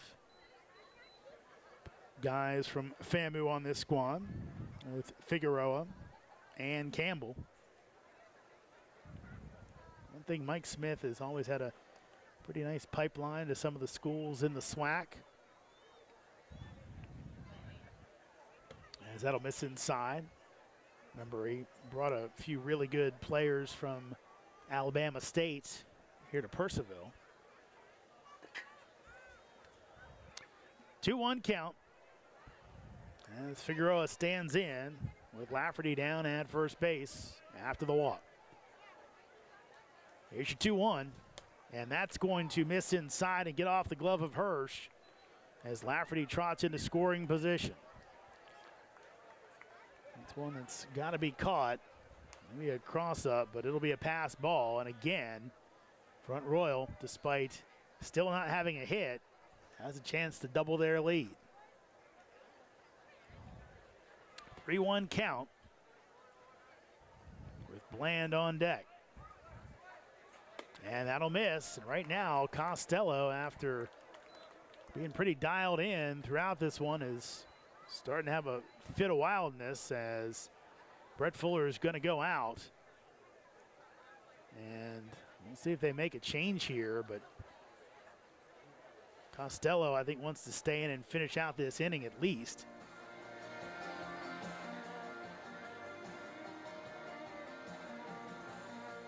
Right now, Brett Fuller having a talk. And problem is, you'd love to let him stay out there, as he might have a little more time to go if he can figure this out, maybe get you through another inning. But if you don't, then you're going to be in trouble if you end up walking a batter here. Bases will be loaded, obviously 2 outs, but long talk. And now Brian McGugan, he comes out, and after all that, Costello has talked his way into staying into the game. Don't know if Brett Fuller wanted to pull him or not, but he's going to give his lefty a chance to wiggle off the hook. Let's see if he can get it done. Number 9, Terry Bland.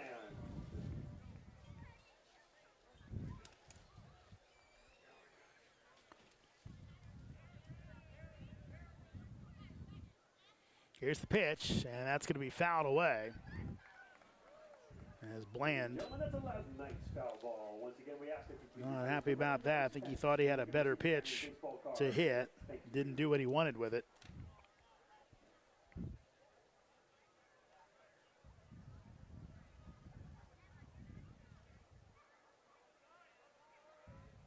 Here's the 0-1.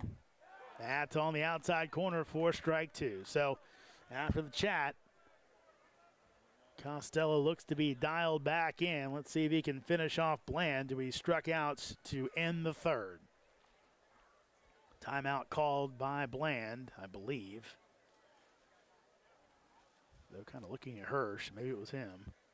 And looks like that maybe, again, Costello might not be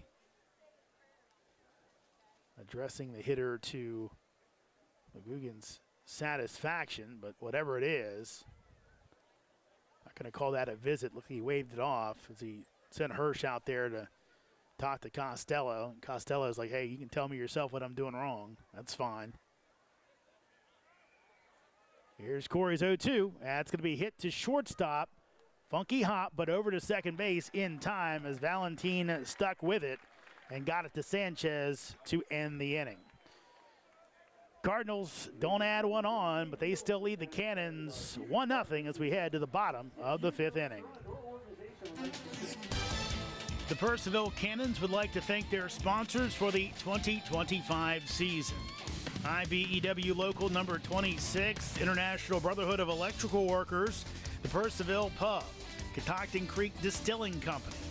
Cannons Baseball is also brought to you by Ridge Performance and Training, Lava Technology Services, Valley Drilling, Valley Energy, Savage Pest Control, Affinity & Company Luxury Hair Lounge, Carrington Homes, Continental Cars, Watermark Woods, DCF Contracting, United Plumbing and Piping LLC, Case Co, Flowers Risk Group, Loughton Construction, Fairfax Coin and Collectibles Exchange, West Trail Wellness and Massage, Norbo Dental, Loudon Lumber, Loudon Valley Floors, Hartley Home Exteriors, Altus Consulting, Shenandoah Sluggers Baseball Club, Keeping It Real Real Estate Team, Shanti Aesthetics, Morningside House, South Fork Dentistry.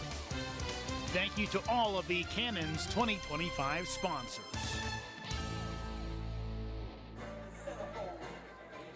Welcome back to Fireman's Field. Cannons with the top of the order. Acevedo, Sanchez, and Fernandez to start the top of the 5th. Purcellville Cannons left fielder number 8, Ethan Acevedo.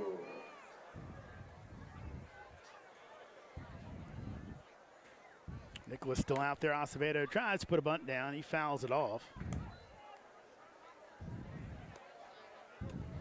Much of your major league action done today. A few games still ongoing. My Orioles got swamped by the Yankees earlier. Rafael Devers got his first home run as a Giant. San Francisco beat Boston 3-2. That's going to miss low. Count goes to 1-1. It's actually funny talking to Mike Smith before the game. Coach Smith said, "Hey, did I hear you on the radio last night?" And I said, "Yes, you did." He said, "I hear you all the time on Sirius XM. That's my day job." And appeal down to first base, third base, no swing, says Reed Joyner. So I heard you last night coming back from the game. I said, "That was me. I was in there." As that's hit the other way, and it is going to be trouble as it gets past Frost.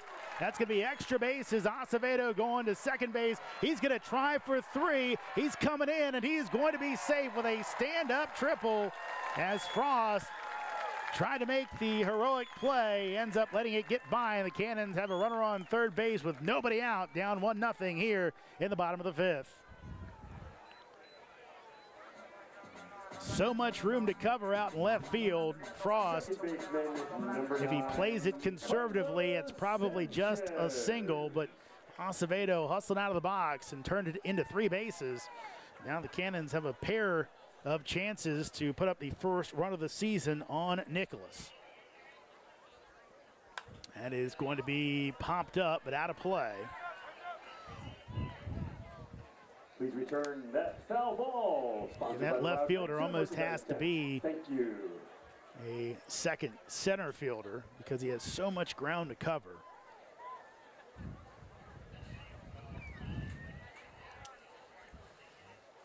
Here's the 0-1. That is going to be outside. No appeal down to first base. So count will go to 1-1 on Carlos Sanchez.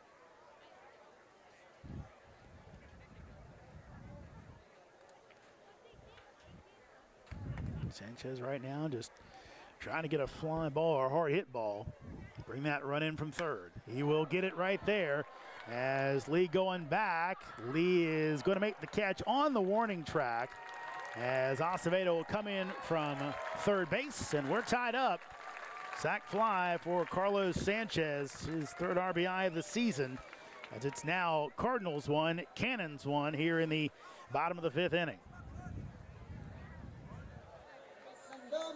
Designated hitter number 24, Anthony Fernandez.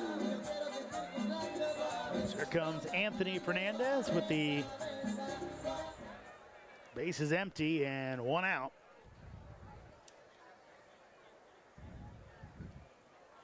As he'll swing and miss violently, and a breaking ball there. Fernandez came in hitting .280. Ground out and a fly out so far today. That is going to miss outside. Count goes to 1-1.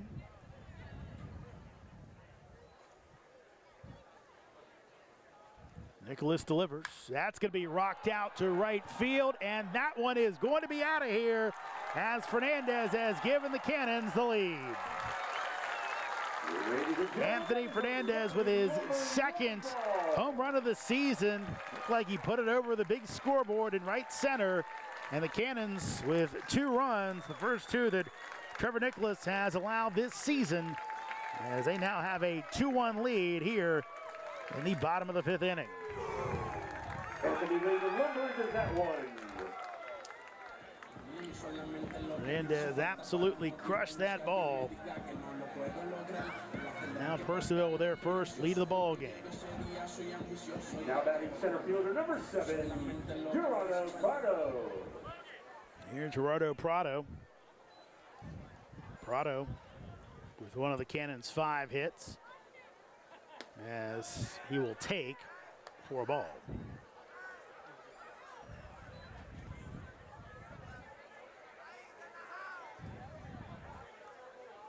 Here's the 1-0. That is in there for a strike. Prado, after some years in junior college, headed to Oklahoma in the fall. Obviously has the look of that type of prospect, as he will take there for ball 2.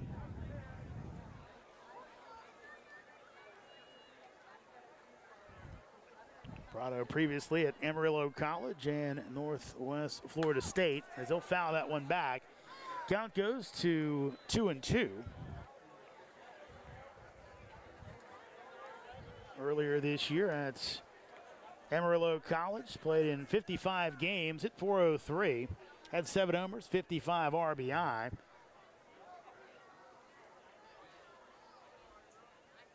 Here comes your 2-2.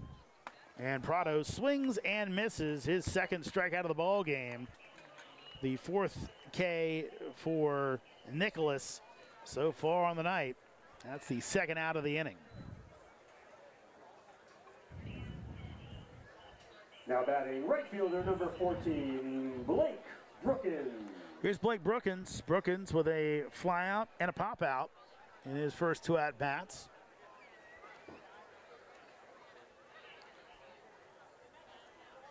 Here's the pitch as Brookins takes 4 strike 1. Brookins only played in 4 games for the Gators this year. Junior out of Palmetto Bay, Florida. Went 3 for 10, so when he was in there, he's productive. A 1 pitch, that'll miss outside. 2 starts as a designated hitter. Actually had hits in all 3 games of the Gators series with Alabama in mid-May. 1-1, and it's in the dirt. Count goes to 2-1.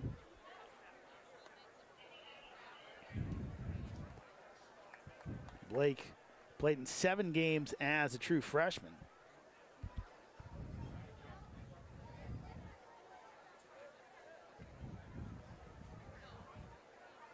Business major at Florida, as he will hit this one off the glove, and a wide throw by Figueroa. So Brookins is going to be safe. Looked like he took that turn toward second base and quickly scrambled back just in case.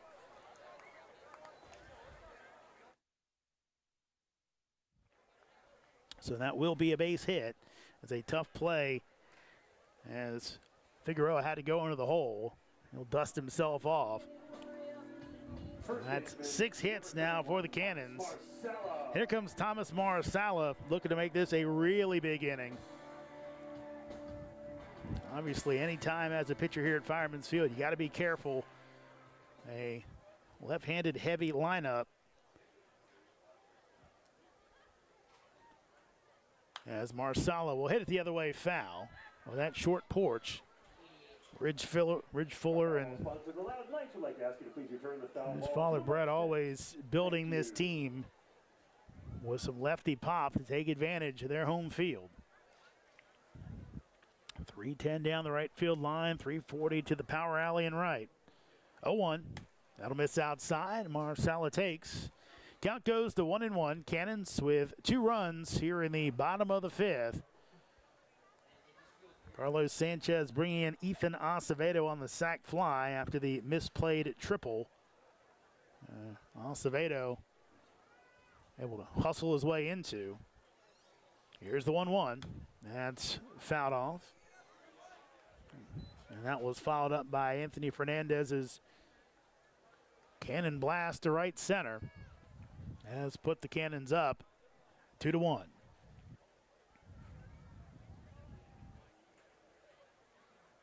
Brookins at first base. 2 outs here in the bottom of the 5th. Here's your 1-2. And Brookins stays alive as he fouls one back. I saw a bunch of the Upper Loudon All-Stars here tonight. Right now, I believe the 11-year-old All-Stars in Loudoun County having their tournament down in the South Riding area. 2 weeks ago, it was the 9-year-old All-Stars grouping. They played in Ashburn. Of course, then you'll get the Major League age, 12 and under. That's the guys that get to go to Williamsport. They'll be coming up soon. 1-2.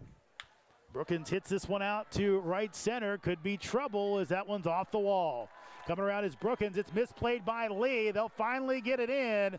And the Cannons put another run on the board as Brookins will hustle around. And now Cannons lead it 3-1 as they put a 3 spot on the board here in the bottom of the 5th.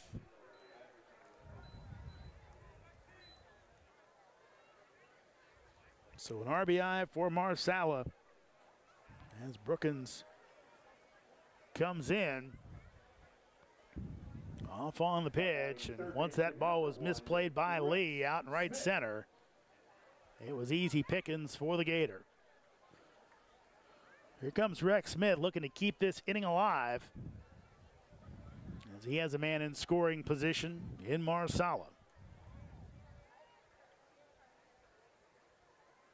That's hit out to right center field, but Lafferty will ease over and make the catch for the third out of the inning. But Cannons put 3 runs up, the first 3 given up by Trevor Nicholas this season. We played 5 at Fireman's. It's Purcellville 3, Front Royal 1. The Purcellville Cannons would like to thank their sponsors for the 2025 season. IBEW Local Number 26, International Brotherhood of Electrical Workers, the Purcellville Pub, Catoctin Creek Distilling Company. Cannons Baseball is also brought to you by Ridge Performance and Training, Lava Technology Services, Valley Drilling, Valley Energy, Savage Pest Control, Affinity & Company Luxury Hair Lounge, Carrington Homes, Continental Cars, Watermark Woods, DCF Contracting, United Plumbing and Piping LLC, Case Co, Flowers Risk Group, Loughton Construction, Fairfax Coin and Collectibles Exchange, West Trail Wellness and Massage, Norbo Dental, Loudon Lumber, Loudon Valley Floors, Hartley Home Exteriors, Altus Consulting, Shenandoah Sluggers Baseball Club, Keeping It Real Real Estate Team, Shanti Aesthetics, Morningside House, South Fork Dentistry. Thank you to all of the Cannons 2025 sponsors.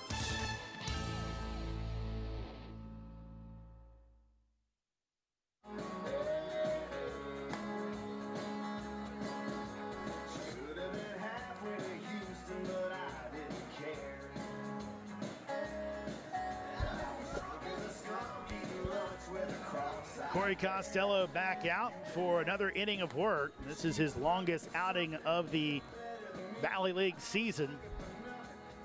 Hadn't gotten out of the 5th inning before tonight.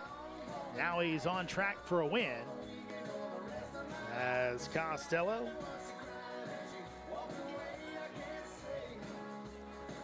will see the top of the order for Front Royal in Lee, Embry, and McDougal here in the top of the 6th.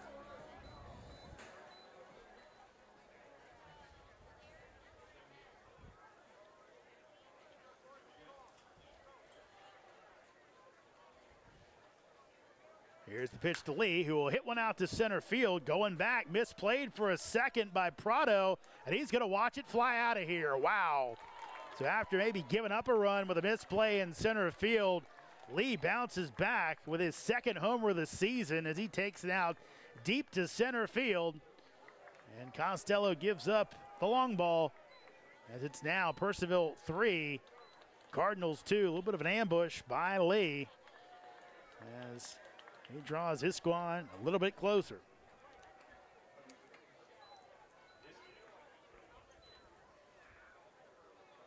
Dead center field. 31, John Embry. Look at fooled Prado off the bat. He came in at first and sprinted back and ran out of room.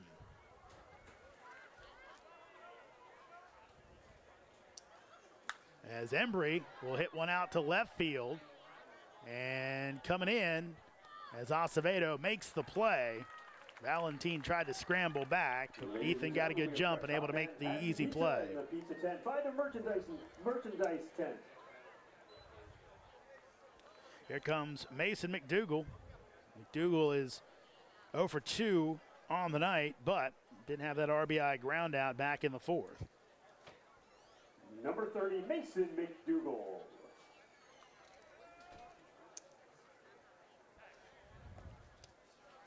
3-2 our score.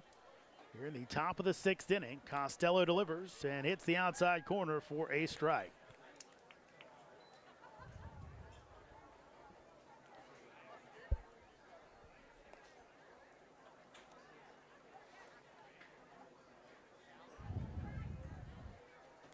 That's going to be in the dirt as McDougal takes.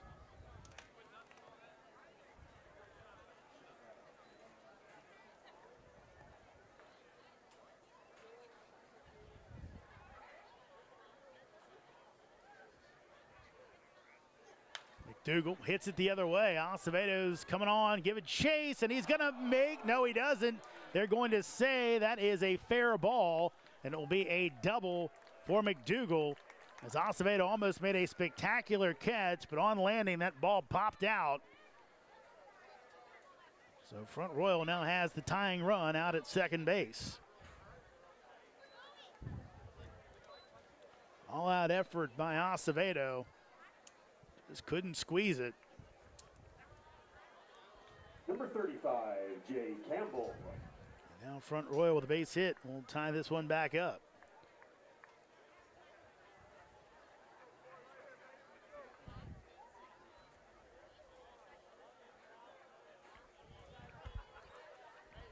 Jay Campbell at the plate. He'll take inside for a ball. Cannons with some action in their bullpen. Looks like Nate Stazak might be up.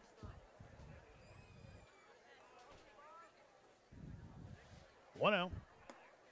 That's going to be on the outside corner for strike one.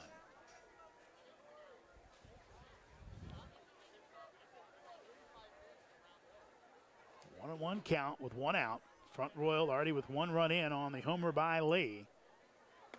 As that's taken inside. Count to 2-1. McDougal out at second base. After the double down the line. 2-1. That's going to miss. Pretty good pitch by Costello, but Brian McGugan did not catch the plate. So 3-1 count. Runner at second. Isaiah Frost is on deck. Big swing and a miss there by Campbell. So count goes full at 3-2 with one out. Here in the top of the sixth inning.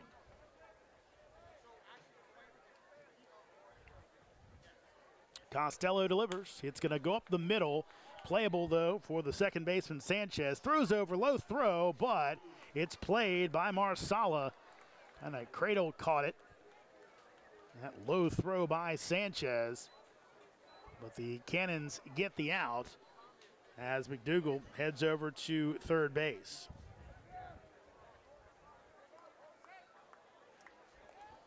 Here comes Isaiah Frost. Frost with a chance to make up for his misplay that helped open the door for the Cannons in the bottom of the fifth.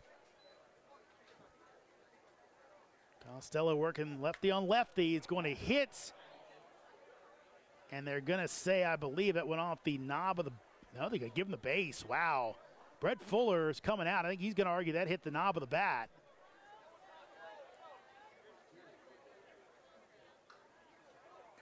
I think Brian McGugan might have missed that one completely because obviously we don't have instant replay, and I think Brett Fuller are going to ask McGugan to pull in his umpires because the way that, actually no, he's going to go to the mound. Yeah, the way that sounded like it hit the knob of the bat more than it hit the elbow guard, but Brian McGugan not going to ask for help, so looks like Costello is going to come out. And we'll see if the Cannons relief corps can keep him on the winning side of the ledger. We'll tell you about the new pitcher in just a moment. 3-2 our score, but the Cardinals with two men on as they look to tie or take the lead. The Purcellville Cannons would like to thank their sponsors for the 2025 season. IBEW Local number 26, International Brotherhood of Electrical Workers, the Purcellville Pub, Catoctin Creek Distilling Company. Cannons Baseball is also brought to you by Ridge Performance and Training, Lava Technology Services, Valley Drilling, Valley Energy, Savage Pest Control, Affinity & Company Luxury Hair Lounge, Carrington Homes, Continental Cards, Watermark Woods, DCF Contracting, United Plumbing and Piping LLC, Case Co, Flowers Risk Group, Wolfie's Mobile Pet Grooming, Lydia Sells Loudon, Hoof and Paw Veterinary Services, Hunt Country Wildlife Control, Burke and Herbert Bank, Farm Credit, Nichols Hardware, Wegmeyer Farms, Camber Petty KHS Homes Group, Epling Landscaping and Lawn Service, Artisan Plumbing, The Social Collectives, Purcellville Copy, Western Loudon Chiropractic, Bank of America, Burr Straight. Thank you to all of the Cannons 2025 sponsors.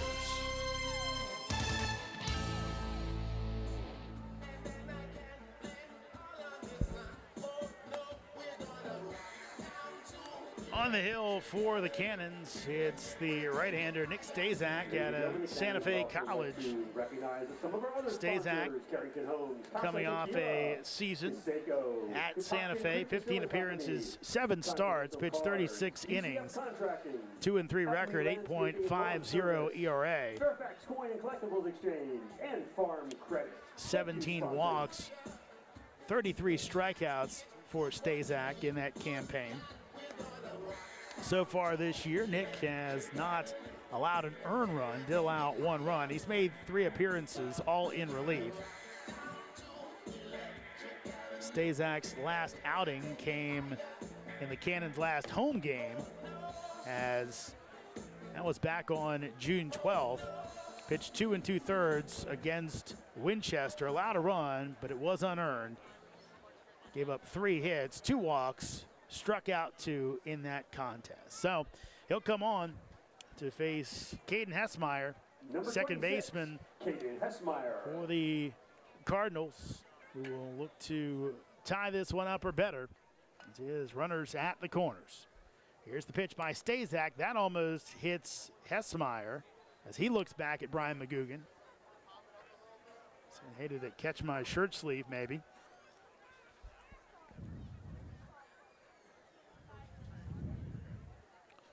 Stazak delivers. That breaking ball's in for a strike.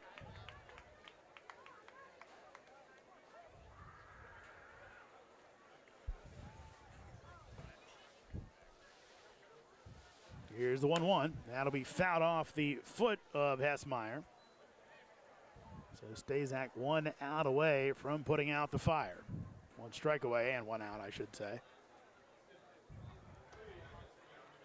Lafferty on deck.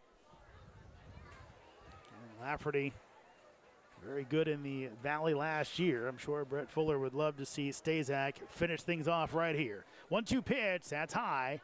So the count goes to 2-2.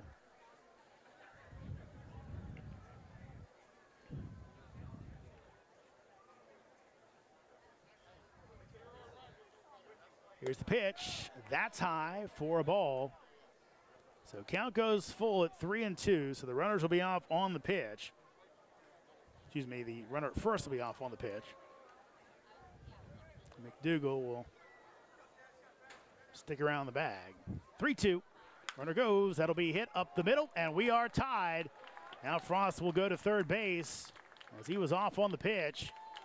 And again, a tie ball game here in Purcellville on the RBI single by Hessmeyer right up the middle.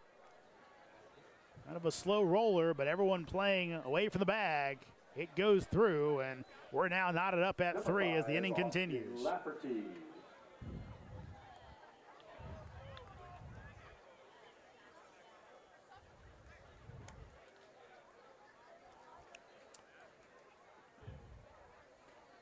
So now Costello will take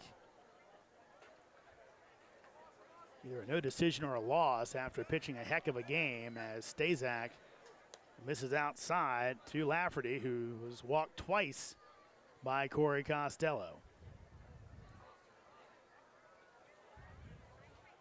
Top of the 6th inning, 3-3 our score. That's going to be hit to second base, and they'll go easy way to second as Sanchez flips to Valentine to end the inning. But Front Royal will rally with 2 runs in the top of the 6th. It's now Cardinals 3, Cannons 3 as we head to the bottom of the 6th inning. The Purcellville Cannons would like to thank their sponsors for the 2025 season. IBEW Local Number 26, International Brotherhood of Electrical Workers, the Purcellville Pub, Catoctin Creek Distilling Company, Cannons Baseball is also brought to you by Ridge Performance and Training, Lava Technology Services, Valley Drilling, Valley Energy, Savage Pest Control, Affinity & Company Luxury Hair Lounge, Carrington Homes, Continental Cars, Watermark Woods, DCF Contracting, United Plumbing and Piping LLC, Case Co, Flowers Risk Group, Loughton Construction, Fairfax Coin and Collectibles Exchange, West Trail Wellness and Massage, Norbo Dental, Loudon Lumber, Loudon Valley Floors, Hartley Home Exteriors, Altus Consulting, Shenandoah Sluggers Baseball Club, Keeping It Real Real Estate Team, Shanti Aesthetics, Morningside House, South Fork Dentistry. Thank you to all of the Cannons 2025 sponsors.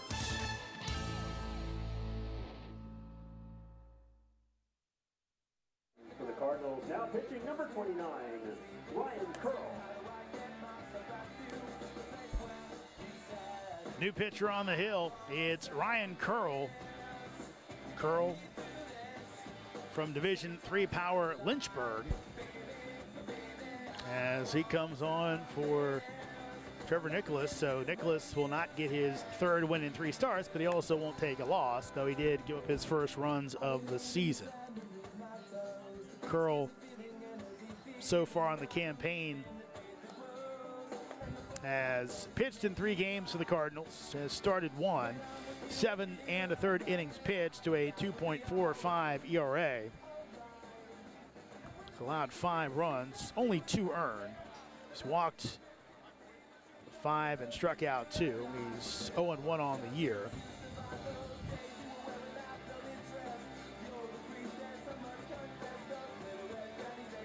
Curl again pitched for Lynchburg this year.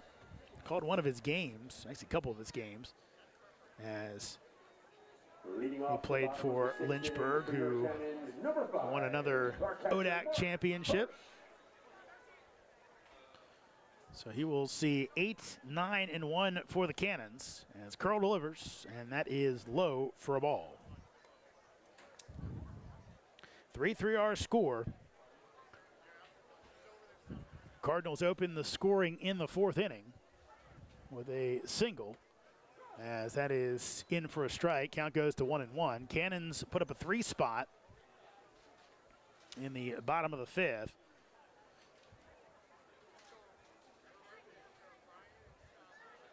Curls 1-1. That'll miss high. Acevedo led things off with a triple, followed by a Sanchez sac fly, a Fernandez homer, and then the RBI double from Marsala. 2-1. That is low and outside. So Hirsch has worked the count to 3-1. Of course, Mike Smith's Front Royal Cardinals would rally back with 2 runs in the top of this frame. So we sit tied at 3 here in the 6th.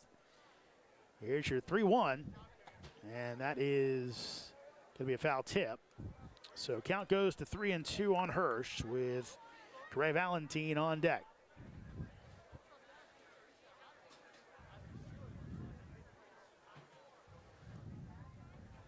Here's the pitch. That is popped up on the infield. Calling for it is Hessmeyer, and he'll make the grab over near first base for out number 1.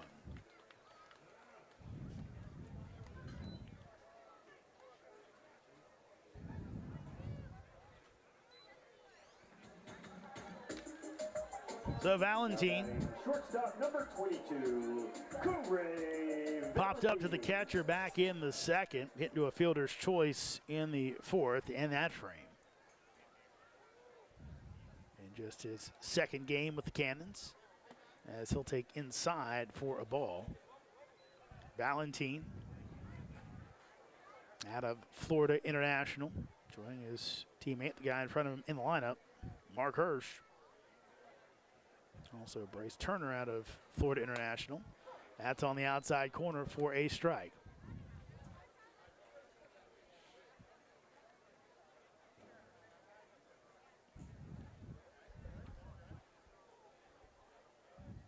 Here's your 1-1. That's hit out to center field. Lee coming in, and he will make the grab chest high for the second out of the inning. Back to the top of the order, and Acevedo. Elsewhere in the Valley tonight, Woodstock with a 10-5 lead on Strasburg as they look to gain ground on the first place Express. That's at the top of the 8th. Elsewhere in the north, Winchester routing Newmarket 10-1 as the struggles for the Rebels continue. That one in the bottom of the 3rd. Here's the pitch to Acevedo. Shows bunt, and he'll foul that one off. In the South tonight, of course, we have one game already going final as Charlottesville beat Culpeper. We mentioned that. That was the front half of a doubleheader played down at Culpeper. They're scoreless in the bottom of the 4th now in game 2. Harrisonburg, top team in the Valley right now, leads Stanton 3-2 in the 6th. 0-1. That will miss inside. The other matchup, Waynesboro leads Covington 7-1 in the bottom of the 5th. Next Cannon's home game will be against those Covington Lumberjacks on Monday. Here's your 1-1. That's going to miss low. Goes to 2-1.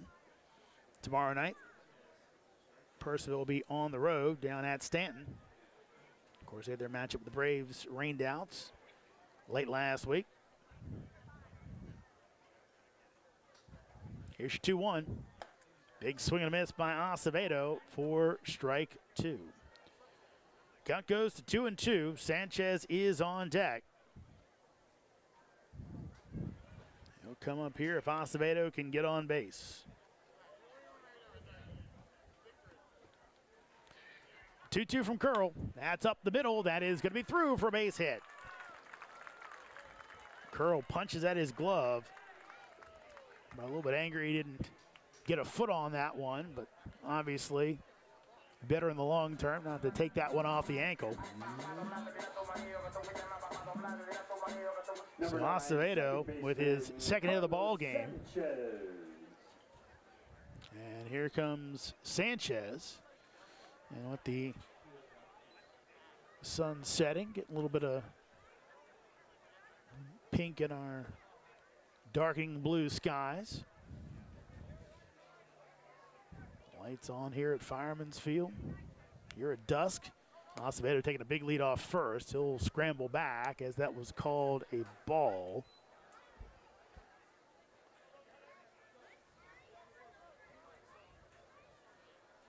Still pretty solid crowd. Most people have hung with us.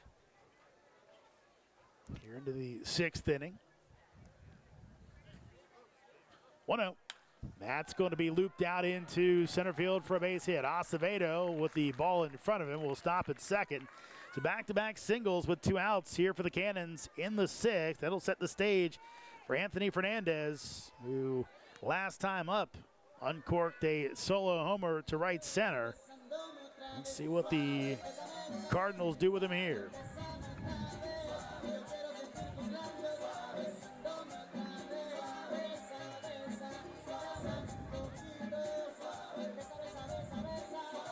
Long talk here between Embry and Curl.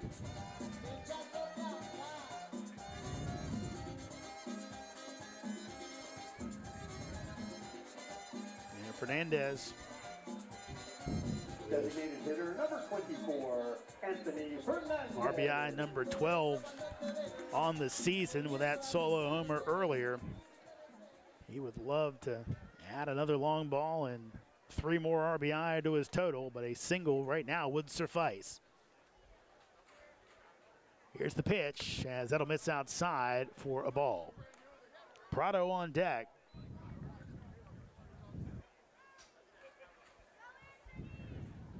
Right here. Your Curl got to be locked in. Here's the 1-0. That is in the dirt. Good block by Embry. But count still goes to 2-0. Curl, hometown guy. He's from Front Royal, went to Skyline High School. Getting pitched for Lynchburg this year. Did not see time for a very good Hornets program. Here's the 2-0. That's going to get away, so both runners will be in scoring position as Acevedo and Sanchez move up a bag. So the wild pitch. So now Fernandez with a 3-0 count and first base open.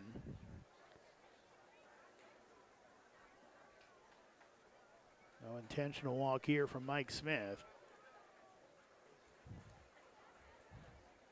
Would assume the take sign will be on here, but actually saying throw it up, and the take sign was on as Fernandez kept the bat on his shoulder. Count goes to 3-1.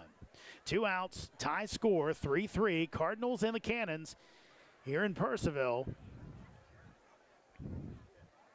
Curl delivers as Fernandez will foul it off. So now from 3-0 to 3-2. Remember, first base is open.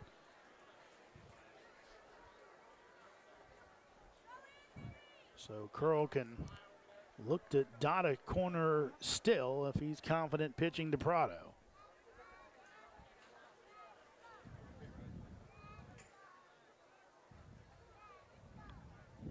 Here's Curl's payoff pitch as that'll be off the handle, could be trouble, and it is going to fall in for a base hit. 1 run is in, 2nd run is in. Fernandez thought about going to second base, but he'll go back, and I'll tell you what, there is no handle shot better in his career. He will like better than that one as it falls in for 2 runs, and the Cannons back on top at 5-3 on the 2-run single by Anthony Fernandez. You don't always have to hit it hard, just put it in the right place, and that one fell in as Purcellville now up again at 5-3. Tough luck play, just kind of hitting that Bermuda Triangle.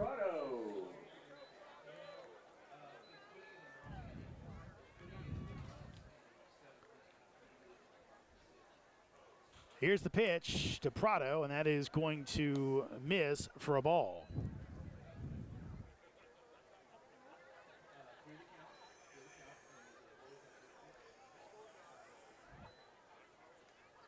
Two runs in for the Cannons here in the 6th inning as Prado takes up and in for ball 2.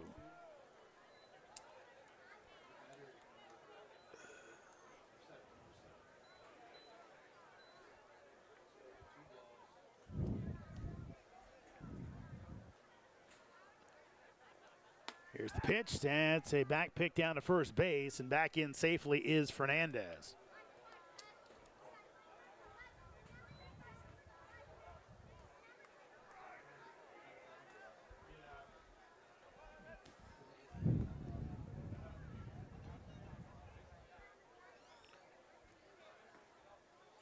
Here's the 3-0 pitch as Prado will take on the outside corner for strike 1 as he was headed down to first base. But Brian McGugan said, come on back.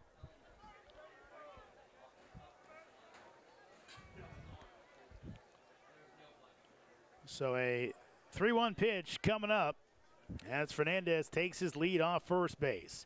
Here's the 3-1. That's going to be hit and past the lunging Campbell out into left field as Fernandez will scramble back into second base. But the Cannons right now getting to Ryan Curl after he got the first 2 outs with ease. 4 straight Cannons have made it on base, and Mike Smith's going to make a call to the bullpen. Purcellville up 5-3 on Front Royal here in the bottom of the 6th. We'll tell you about the new pitcher for the Cardinals after this. The Purcellville Cannons would like to thank their sponsors for the 2025 season. IBEW Local Number 26, International Brotherhood of Electrical Workers, the Purcellville Pub, Catoctin Creek Distilling Company. Cannons Baseball is also brought to you by Ridge Performance and Training, Lava Technology Services, Valley Drilling, Valley Energy, Savage Pest Control, Affini & Company Luxury Hair Lounge, Carrington Homes, Continental Cards, Watermark Woods, DCF Contracting, United Plumbing and Piping LLC, Case Co, Flowers Risk Group, Wolfie's Mobile Pet Grooming, Lydia Sells Loudon, Hoof and Paw Veterinary Services, Hunt Country Wildlife Control, Burke and Herbert Bank, Farm Credit, Nichols Hardware, Wegmeyer Farms, Camber Petty KHS Homes Group, Epling Landscaping and Lawn Service, Artisan Plumbing, The Social Collectives, Purcellville Copy, Western Loudon Chiropractic, Bank of America, Burr Strength. Thank you to all of the Cannons 2025 sponsors. Ladies and gentlemen, we are going to give you early notification. New pitcher on the hill for Front Royal. 6'3", sophomore out of Phillipsport, New York, Liam Powell. Thank you. Powell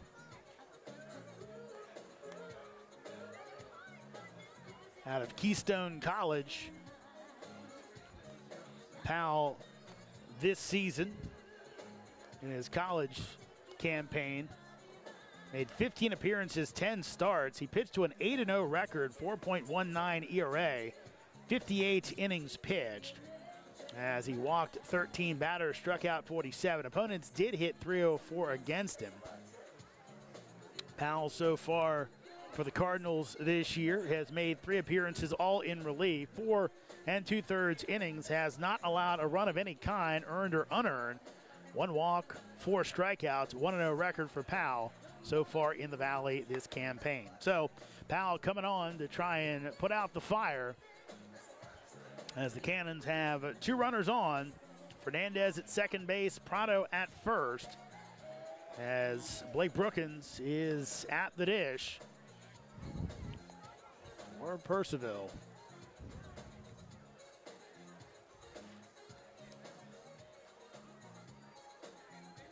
Brookins slides his helmet on. Looks like he had a quick word to say inside of it, maybe a small prayer. Looking for a big play here. This is Brookins' second year in the Valley, as he played in 5 games for Charlottesville last year. Went 4 for 12. Did have a home run for the Tom Sox, as he hit .333 in that short sample. Here's the pitch, as Brookins will foul it off to the left side.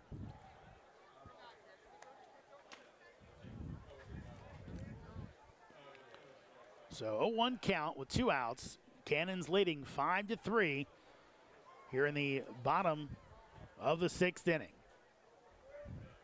Powell comes set. He'll deliver. And that's going to get away from Embry. And again, both runners will move up. That hurt Front Royal earlier, as the wild pitch that moved up Acevedo and Sanchez set the stage for that bloop double by Fernandez, bloop single that is by Fernandez that scored 2. So let's see if Brookins can take advantage with 2 runners in scoring position. Powell delivers. And that's going to get off the glove of Embry. Runner coming home, and he is going to be safe. Great jump by Fernandez as he comes in. And Embry having trouble behind the dish, getting on the same page with Powell. As the Cannons now add on, it's now 6-3, as the Cannons have put up 3 runs here in the bottom of the 6th.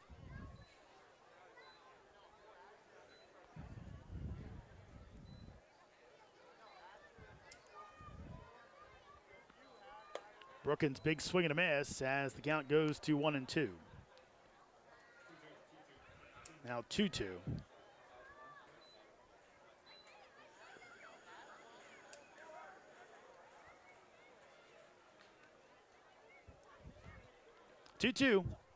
That'll miss outside.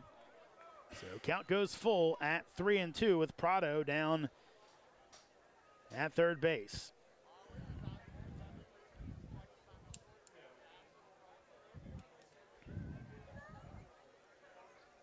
Payoff pitch. That will miss outside, so Brookins will trot down to first with the 2-out walk as the inning continues for Marsala.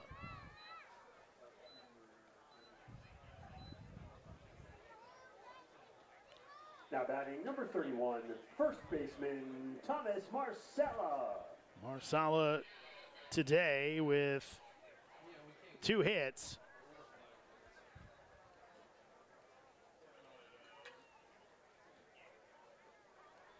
Here's the pitch, and that is going to be outside for a ball.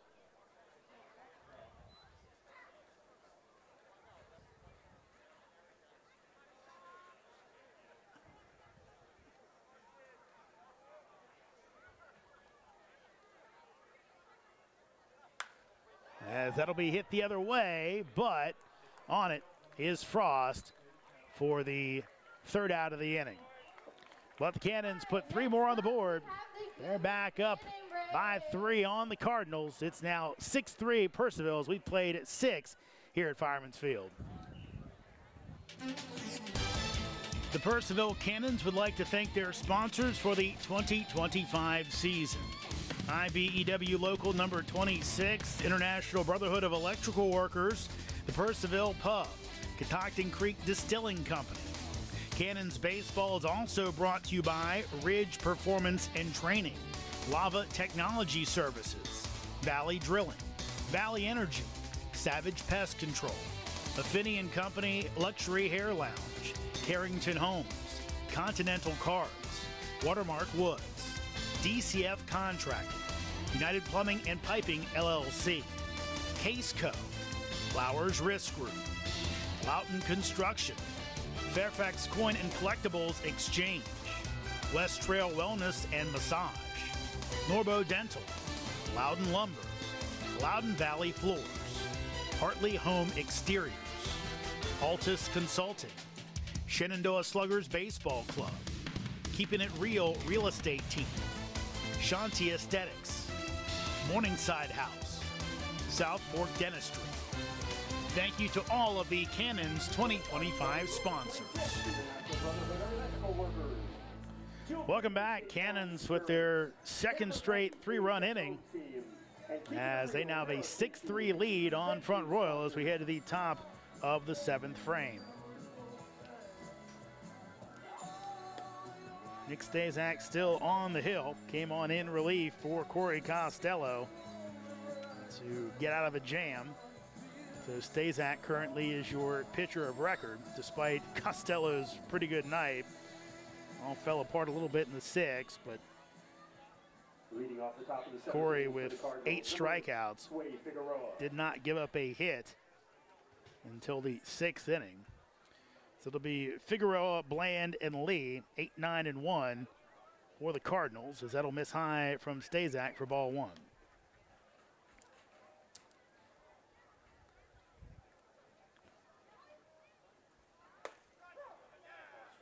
That's in for a strike. Nice 2-out rally by the Cannons as looks like Stazak and Figueroa. One of them not ready at one point as that breaking ball will miss up. Count goes to 2-1.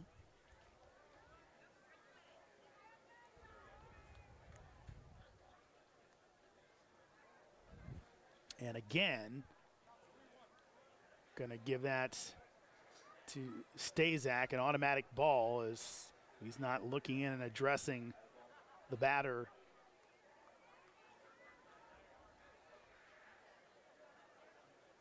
So let's see if Nick can bounce back, as that's in there for a strike, as Acevedo was ready to ditch the bat. Instead, he's got to look at least one more.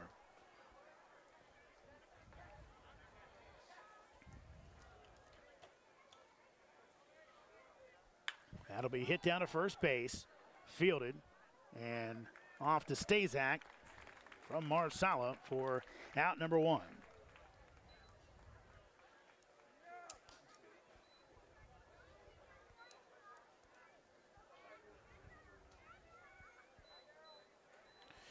So here comes Perrin Bland. Bland 0 for 2 on the night with a strikeout and a fielder's choice.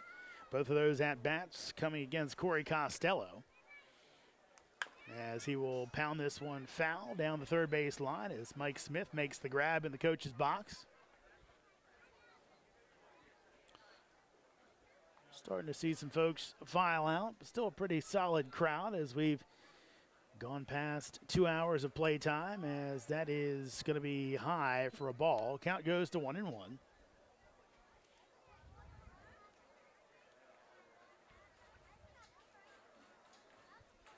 As that'll miss high for ball 2. Count goes to 2-1. Gave you the pro scores earlier as that's fouled back. So count even up at 2-2. Right now, bottom of the 7th in the College World Series Championship Series. It's LSU with a 1-0 lead on Coastal Carolina. Chanticleers with that big win streak going. Tigers looking to end that, put themselves a win away from a title. That swung on and missed for strike 3 as Bland goes down swinging. That's the first strikeout of the night for Stazak. It's the 9th for Cannon's pitching. Number 1, Darrell Lee. Back to the top of the order, and Darrell Lee, the Front Royal center fielder, got into one his first time up as he takes outside for a ball. Of course, his last time up, I should say, as he hit one to dead center field for a solo homer. 1-0 pitch. Stazak in for strike 1. Lee also scored the first run of the ball game when he drew a walk in the 4th, as he'll foul this one off. Then stole second base, stole third base, and then was able to come in on the McDougal RBI groundout. Right now, Stazak trying to finish him off and let us stretch here at Fireman's Field. 1-2. That's high. So count goes to 2-2. Again, Lee out of Bethune-Cookman. So here's the 2-2 pitch as he will not go around on the appeal down to third base. Reed Joyner says no swing.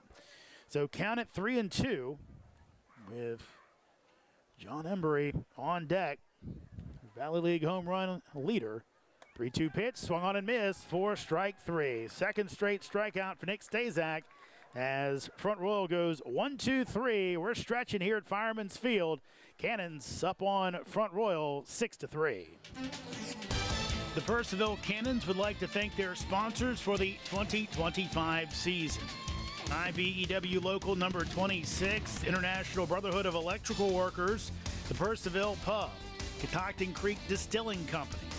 Cannons Baseball is also brought to you by Ridge Performance and Training, Lava Technology Services, Valley Drilling, Valley Energy, Savage Pest Control, Affinity & Company Luxury Hair Lounge, Carrington Homes, Continental Cards, Watermark Woods, DCF Contracting, United Plumbing and Piping LLC, Case Co, Flowers Risk Group, Wolfie's Mobile Pet Grooming, Lydia Sells Loudon, Hoof and Paw Veterinary Services, Hunt Country Wildlife Control, Burke and Herbert Bank, Farm Credit, Nichols Hardware, Wegmeyer Farms, Camber Petty KHS Homes Group, Epling Landscaping and Lawn Service, Artisan Plumbing, The Social Collectives, Purcellville Copy, Western Loudon Chiropractic, Bank of America, Burr Strength. Thank you to all of the Cannons 2025 sponsors.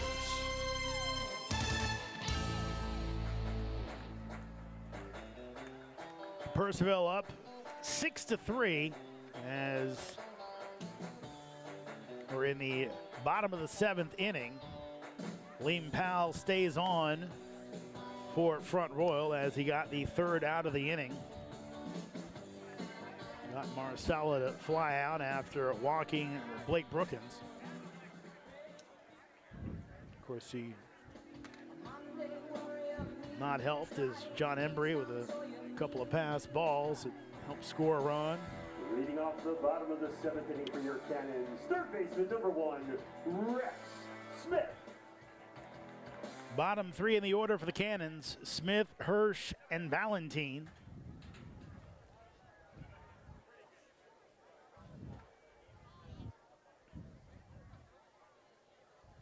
as Powell misses outside for ball 1.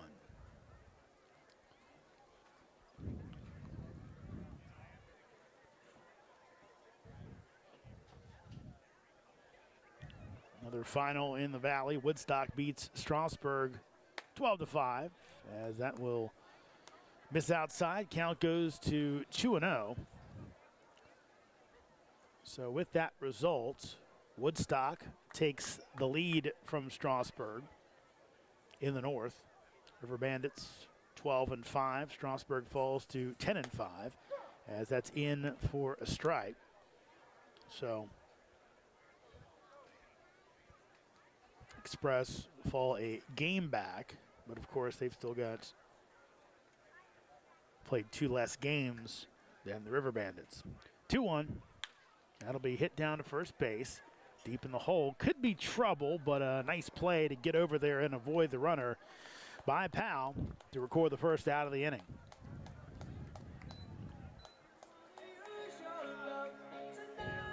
So 3-1 on the putout. And here comes Mark Hirsch. Hirsch out of Florida International.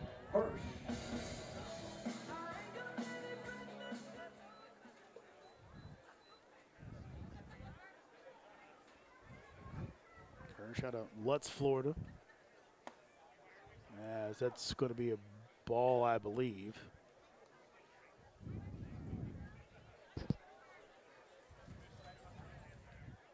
It's actually going to be a strike. Looked like Embry didn't catch it cleanly, and then now they're going to go out, maybe had a cross up there.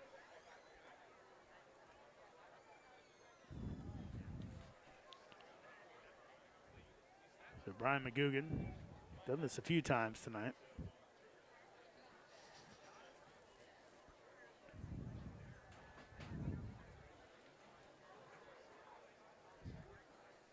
So 0-1 count.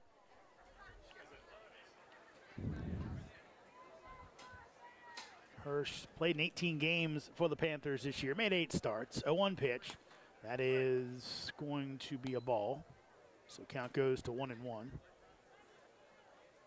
Hirsch hit a pair of home runs for FIU this year. Backed up former Cannon Brandon Rooney down with the Panthers, as that is fouled off.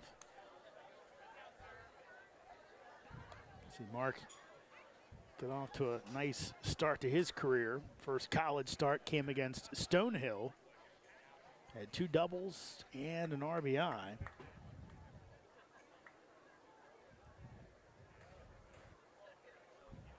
Trying to improve his skills this summer here in the Valley.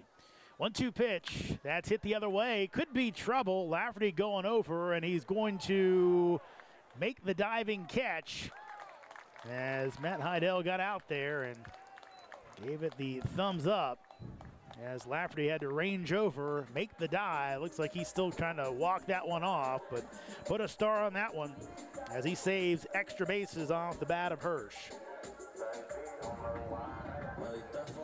Now batting number 22, shortstop Corey Valentine. Gray Valentine up at the dish. He is 0 for 3 on the night, still looking for his first base hit as a Cannon, as that is in for a strike.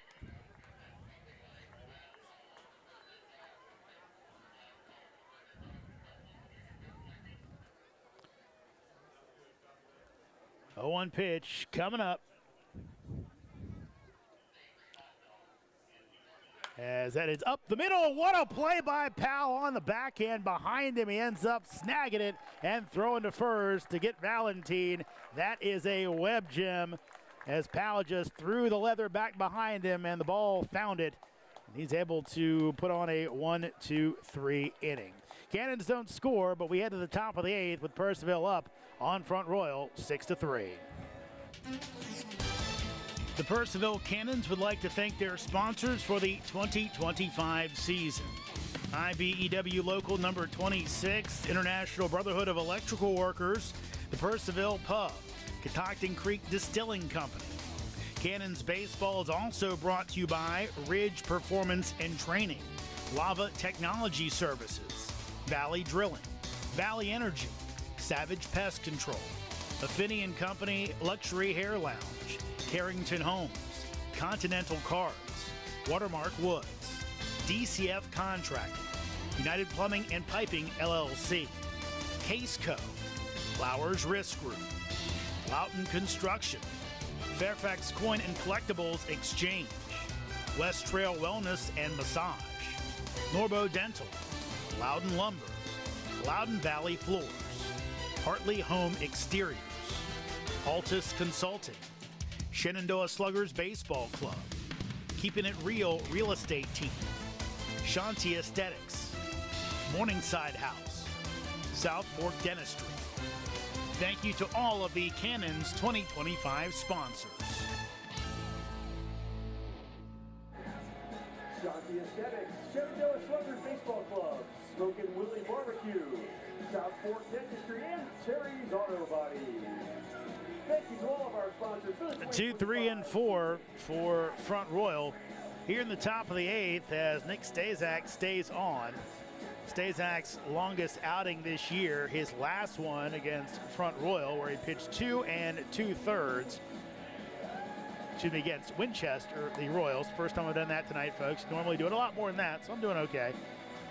Ended up giving up 1 unearned run in that 6-5 loss to Winchester back on June 12th. He's well rested, so Brett Fuller going to let his big righty go a little bit through this heart of the Front Royal lineup.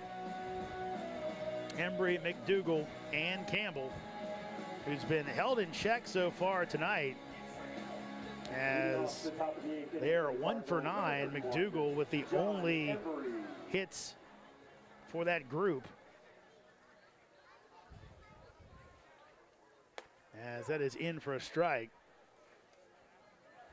McDougal had that tough luck double that Acevedo almost made a spectacular catch on, but couldn't haul it in. 0-1. That's going to miss the corner. Makes it 1-1. Yeah, we've had one spectacular play, that one we just saw from Powell, as that's going to be hit over to third base. Throw over, and it is in time. Marsala with the stretch. Looked like Smith kind of double clutched it. And now the umpires are going to come together, and they may say that Marsala didn't make that catch cleanly. He kind of had to go into the stretch. Might have dropped it, and at that point,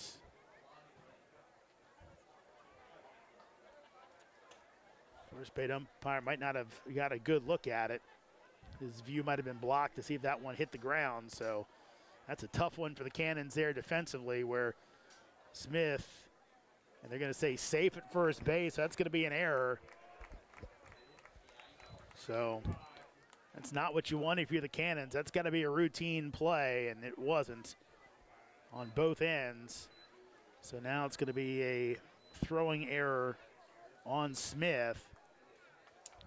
And instead of having 1 out to start the top of the 8th, Front Royal has a man on base.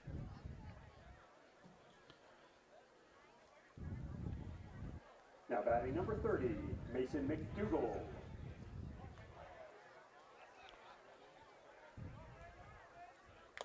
That's a foul tip into the mitt. And right now, if Purcellville lets Front Royal back into this one, that's going to be a tough pill to swallow. Cannons have 11 hits to just 3 for Front Royal. That'll miss outside, but we've seen this earlier in the year. And those 2 walk-off wins for the Cardinals, they just out-executed the Cannons in those games. 1-1. That's low. The count goes to 2-1. And right now, Purcellville is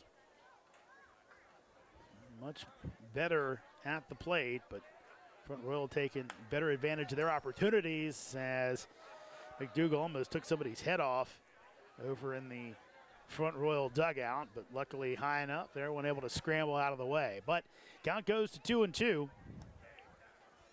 Campbell on deck. McDougal hitting 167 on the year. Tonight's DH out of Florida State. 2-2. And swung and missed for strike three as McDougal just waved at one on the outside corner for the first out of the inning. So a good bounce back by Stazak after the error behind him. That's his third strikeout. 35, Jay Campbell. Here's Jay Campbell. Campbell is 0 for 3 on the night. A line out, fly out, and a ground out as he will hit this one over top of the Front Royal dugout.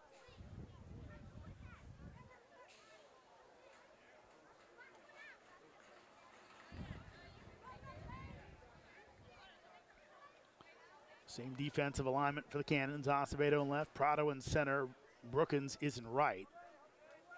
There's the pitch. That's fouled the other way. Almost takes out both the base coach.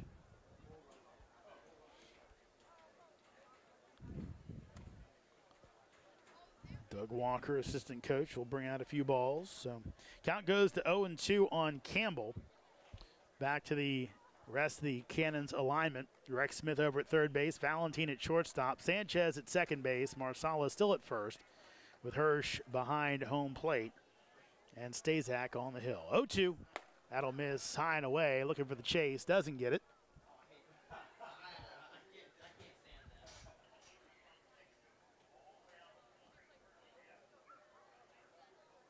Stazak, a long look in, as that is going to miss up, so count goes to 2-2.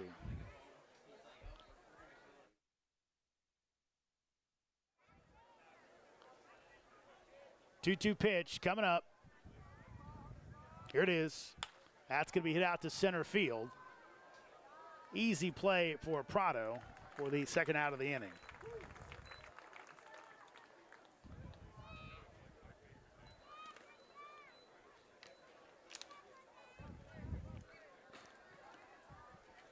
Here's Isaiah Frost. Frost with a pair of strikeouts, was hit by a pitch back in the 6th inning. Thought for a second it might have gone off the knob of his bat, but was ruled to have gone off his elbow guard, as that's in for a strike. Up here in the booth, it was such a solid contact, it sounded like it would have had to have been off the knob, but said it hit squarely off the guard, as that's going to be hit to shortstop, as going to first, and just in time as Valentin decided to go the long way as the momentum was carrying him towards first base, but looked like he had an easier play to get Embry at second, but he still makes it.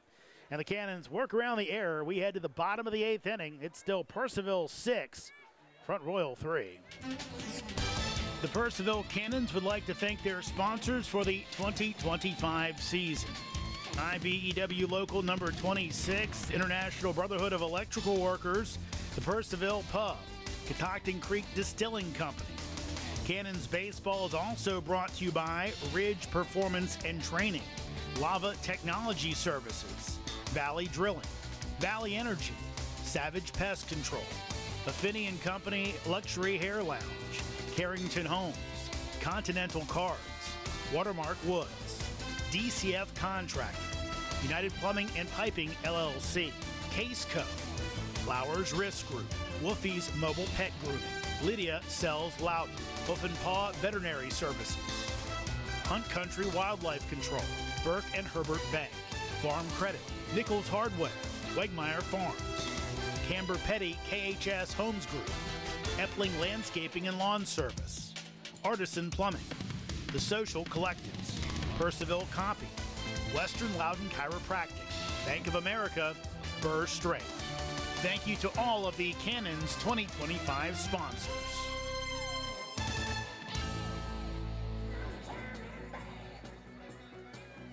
Hopefully one last at-bat for the Cannons, as they'll have the top of the order at the dish looking to add on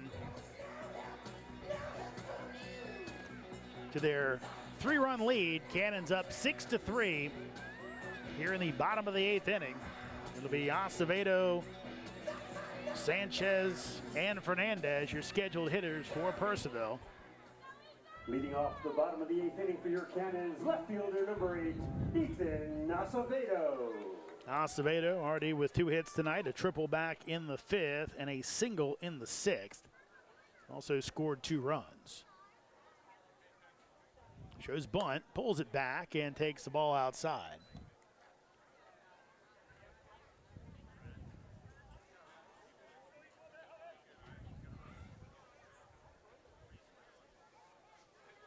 Here's your 1-0.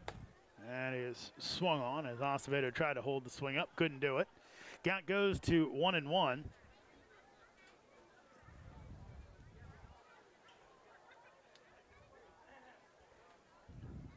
Acevedo started his career at Coppin State as he'll take outside for a ball. Last at Indian Hills Community College, the 5'8" junior from Monroe, New York. Here's the 2-1. That'll be hit down to first base and gloved by Figueroa, who steps on the bag for the first out of the inning. Powell still out there for Front Royal, trying to finish this one off and save their pitching as Cardinals try to avoid a 5th straight loss. Now batting number 9, second baseman Carlos Sanchez. We'll see if they can do it. Here's Sanchez playing second base tonight,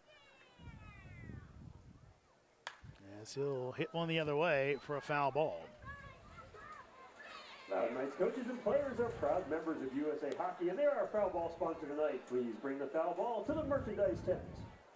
Thank you. Sanchez tonight, 2 for 3, has an RBI and a run scored.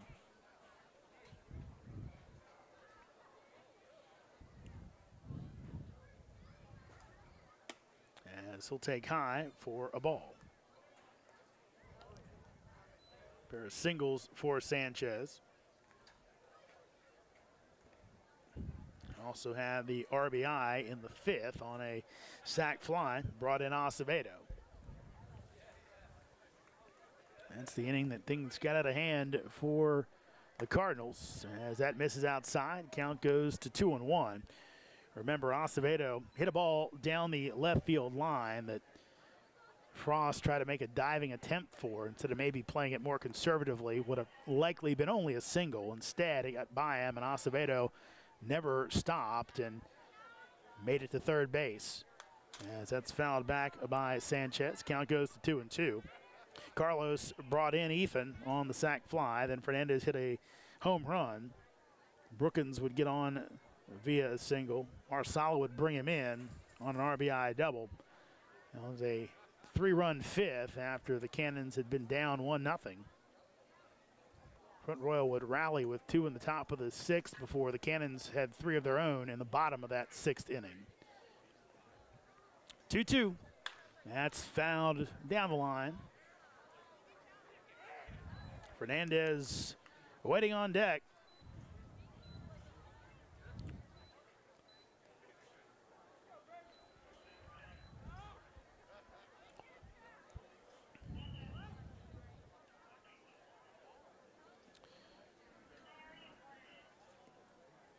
Elsewhere in the Valley tonight, Woodstock beats Strasburg 12-5 to take over first place in the North all by their lonesome.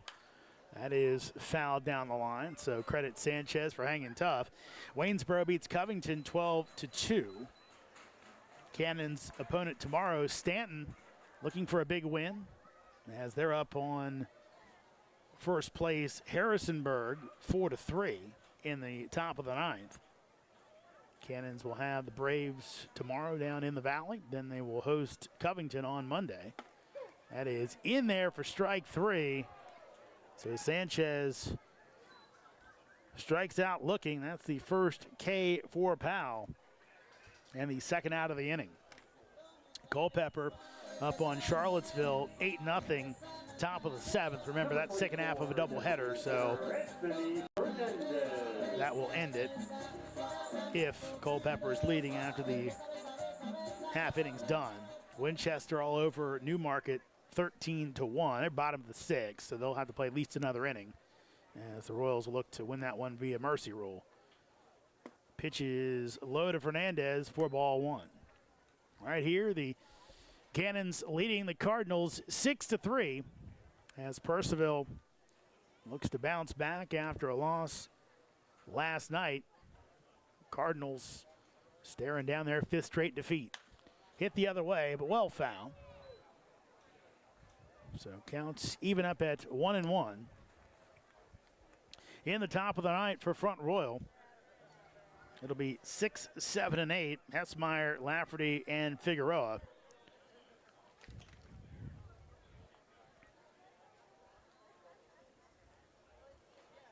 Here's the 1-1. Bats outside. Count goes to 2-1.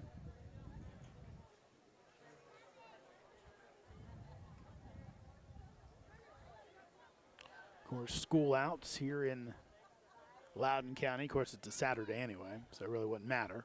2-1. That'll miss up.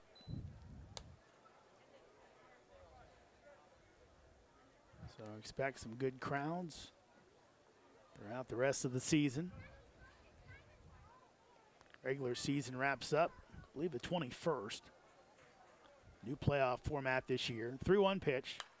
That's fouled off. Count goes to 3-2. It'll be single elimination until we get to the championship series. I think some folks would have liked to have seen it be maybe single elimination or something until you get to the divisional series, as it were. Make those series and then make a championship series. But trying something new, as that'll miss up. So Fernandez reaches on a walk. He's on for the 3rd time today. And the inning continues for Purcellville as Prado comes to the dish. Gerardo with a pair of hits today, sandwiching 2 strikeouts in the 3rd and the 5th. Prado had the first hit of the ball game for the Cannons, back in the 2nd. Also had a hit in the 6th. Powell checking on Hernandez, as that's in for a strike.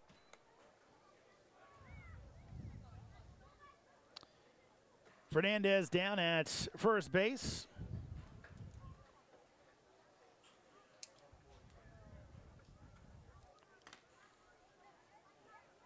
Here's the 0-1 to Prado.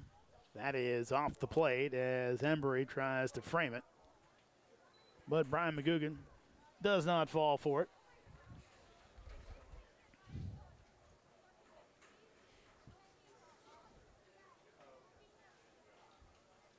One. Big swing and a miss as Prado going for the downs on that one. Feet all over the place.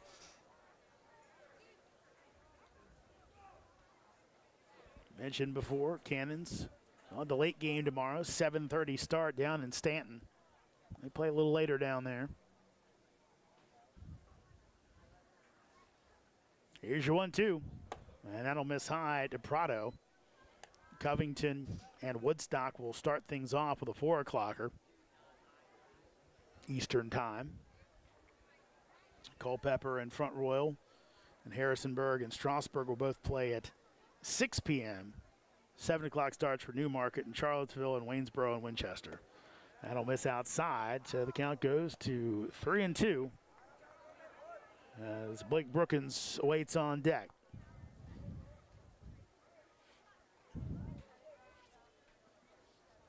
So, Oklahoma guy trying to pass the baton to a Florida guy. 3-2. Prado takes high, so it'll be a base on balls for Prado. And Mike Smith coming out. He might be making a pitching change to keep this one within striking distance. Back-to-back walks by Powell, excuse me. As Brookins coming up. Right now, looks like this is a chat from Mike Smith, just telling his pitcher, look, you got the stuff. You got to put it over the plate, son. Does not want to see back-to-back walks. So after a chat and whatever Mike Smith said, John Embry reinforcing it. So he'll head back behind the dish. And Blake Brookins will stand in. Now batting right fielder, number 14. Brookins Blake 1 for 3 with a walk. He's reached base his last 2 times up. Powell delivers, and Brookins will foul this one off down the left field line. Ladies and gentlemen, please return the foul ball to the merchandise. Yeah, we talked about that. Loud Knights, our foul ball sponsor. Oklahoma to Florida Cannons with an incoming SEC player plus an already on a roster SEC player. Only been a while since they've had that. I'll have to check in with Ridge Fuller and Brett Fuller about that sometime. Here's the 0-1. That is going to miss. Actually, no, it might have been last year. I believe Caleb Freeman, at one point at least, was with Auburn. Caleb had a great year at Georgia State this year.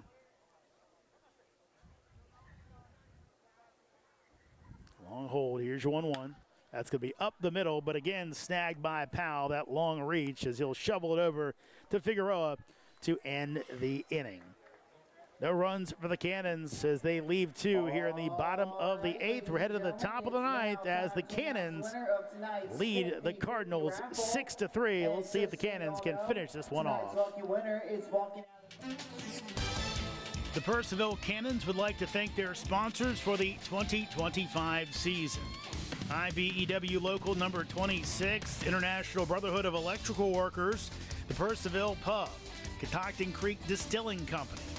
Cannons Baseball is also brought to you by Ridge Performance and Training, Lava Technology Services, Valley Drilling, Valley Energy, Savage Pest Control, Affinity and Company Luxury Hair Lounge, Carrington Homes, Continental Cars, Watermark Woods, DCF Contracting, United Plumbing and Piping LLC, Case Co, Flowers Risk Group, Loughton Construction, Fairfax Coin and Collectibles Exchange, West Trail Wellness and Massage, Norbo Dental, Loudon Lumber, Loudon Valley Floors, Hartley Home Exteriors, Altus Consulting, Shenandoah Sluggers Baseball Club, Keeping It Real Real Estate Team, Shanti Aesthetics, Morningside House, South Fork Dentistry.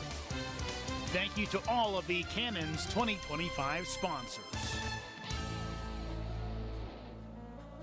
New pitcher on for the Cannons, it's Nick Gravel. Gravel had such a good year last year for Purcellville. This time back in Loudon, not as good. Hasn't been terrible, but in his 4 appearances, he's allowed runs twice. He took the loss in the walk-off defeat against Front Royal back on June 7th. He allowed 2 runs in a win over Newmarket back on June 5th. He's only allowed 1 hit so far, but it's been the walks that have been the issue. Against Front Royal in that loss, he gave up 3 base on balls in just an inning and a third of work. He walked 2 against Newmarket. In his appearances against Harrisonburg and against Woodstock, both wins. He got the save against the River Bandits. He walked no batters in those games as he pitched clean 9th inning. So we'll see if he can do that here. Pick up another save as Gravel on the year pitching to a 6.23 ERA. He's 0-1 on the year. Gravel does have the 1 save. So let's see if Gravel can shut the door and give the Cannons another victory as they chase getting back to 500 on the year. Cannons came in at 5-8.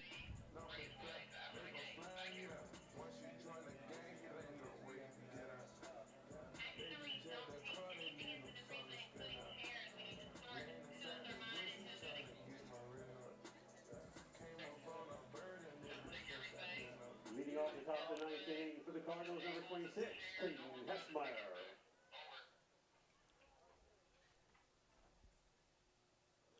So Hessmeyer can't hold up, and he is down 0-1 in the count. Hessmeyer last time up had an RBI single, hit one up the middle. Also a strikeout and a flyout so far in this one. Here's the 0-1. That'll miss up for a ball.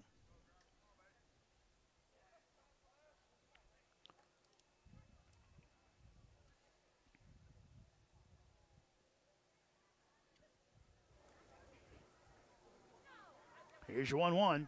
That's swung on and missed for strike two. As Gravel pumps one in.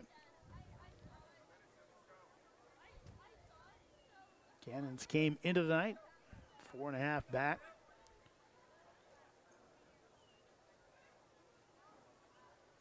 Now they're trailing Woodstock on the top of the Valley North standings as Strasburg lost to the River Bandits earlier tonight. Of course, they were in a virtual tie. Different records, but tied on percentage points, but that is no longer the case with Woodstock's win. Here's your 1-2. That is in there for strike three as he fools him on the breaking ball. As Hessmeyer couldn't get the bat off his shoulder. One out here in the top of the ninth. Now batting number 5, Austin Lafferty. Here's Austin Lafferty. Pair of walks at a fielder's choice as Lafferty making his season debut. Ravel delivers, and that is going to be a ball.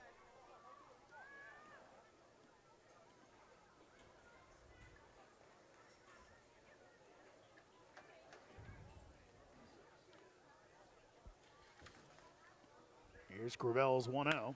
That's fouled off the top of the Front Royal dugout.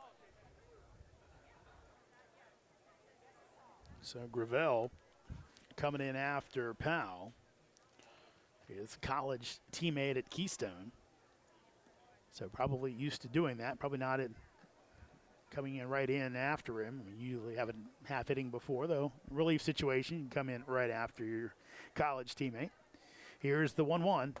That breaking ball's in for strike two, and Gravel looking like his best out there right now.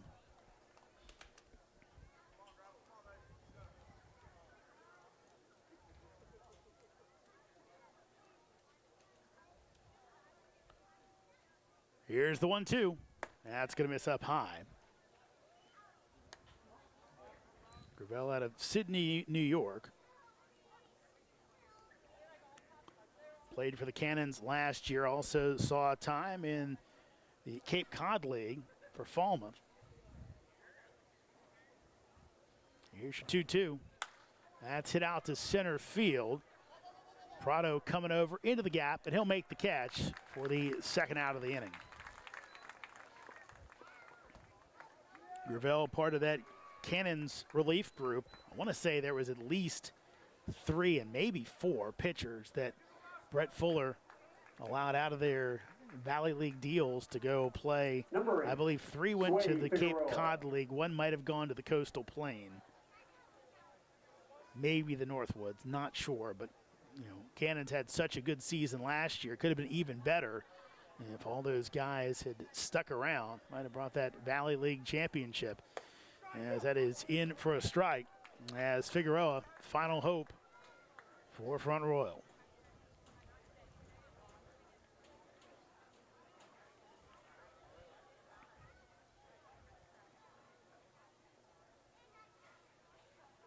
Here's Gravel's 0-1 as that is the ball.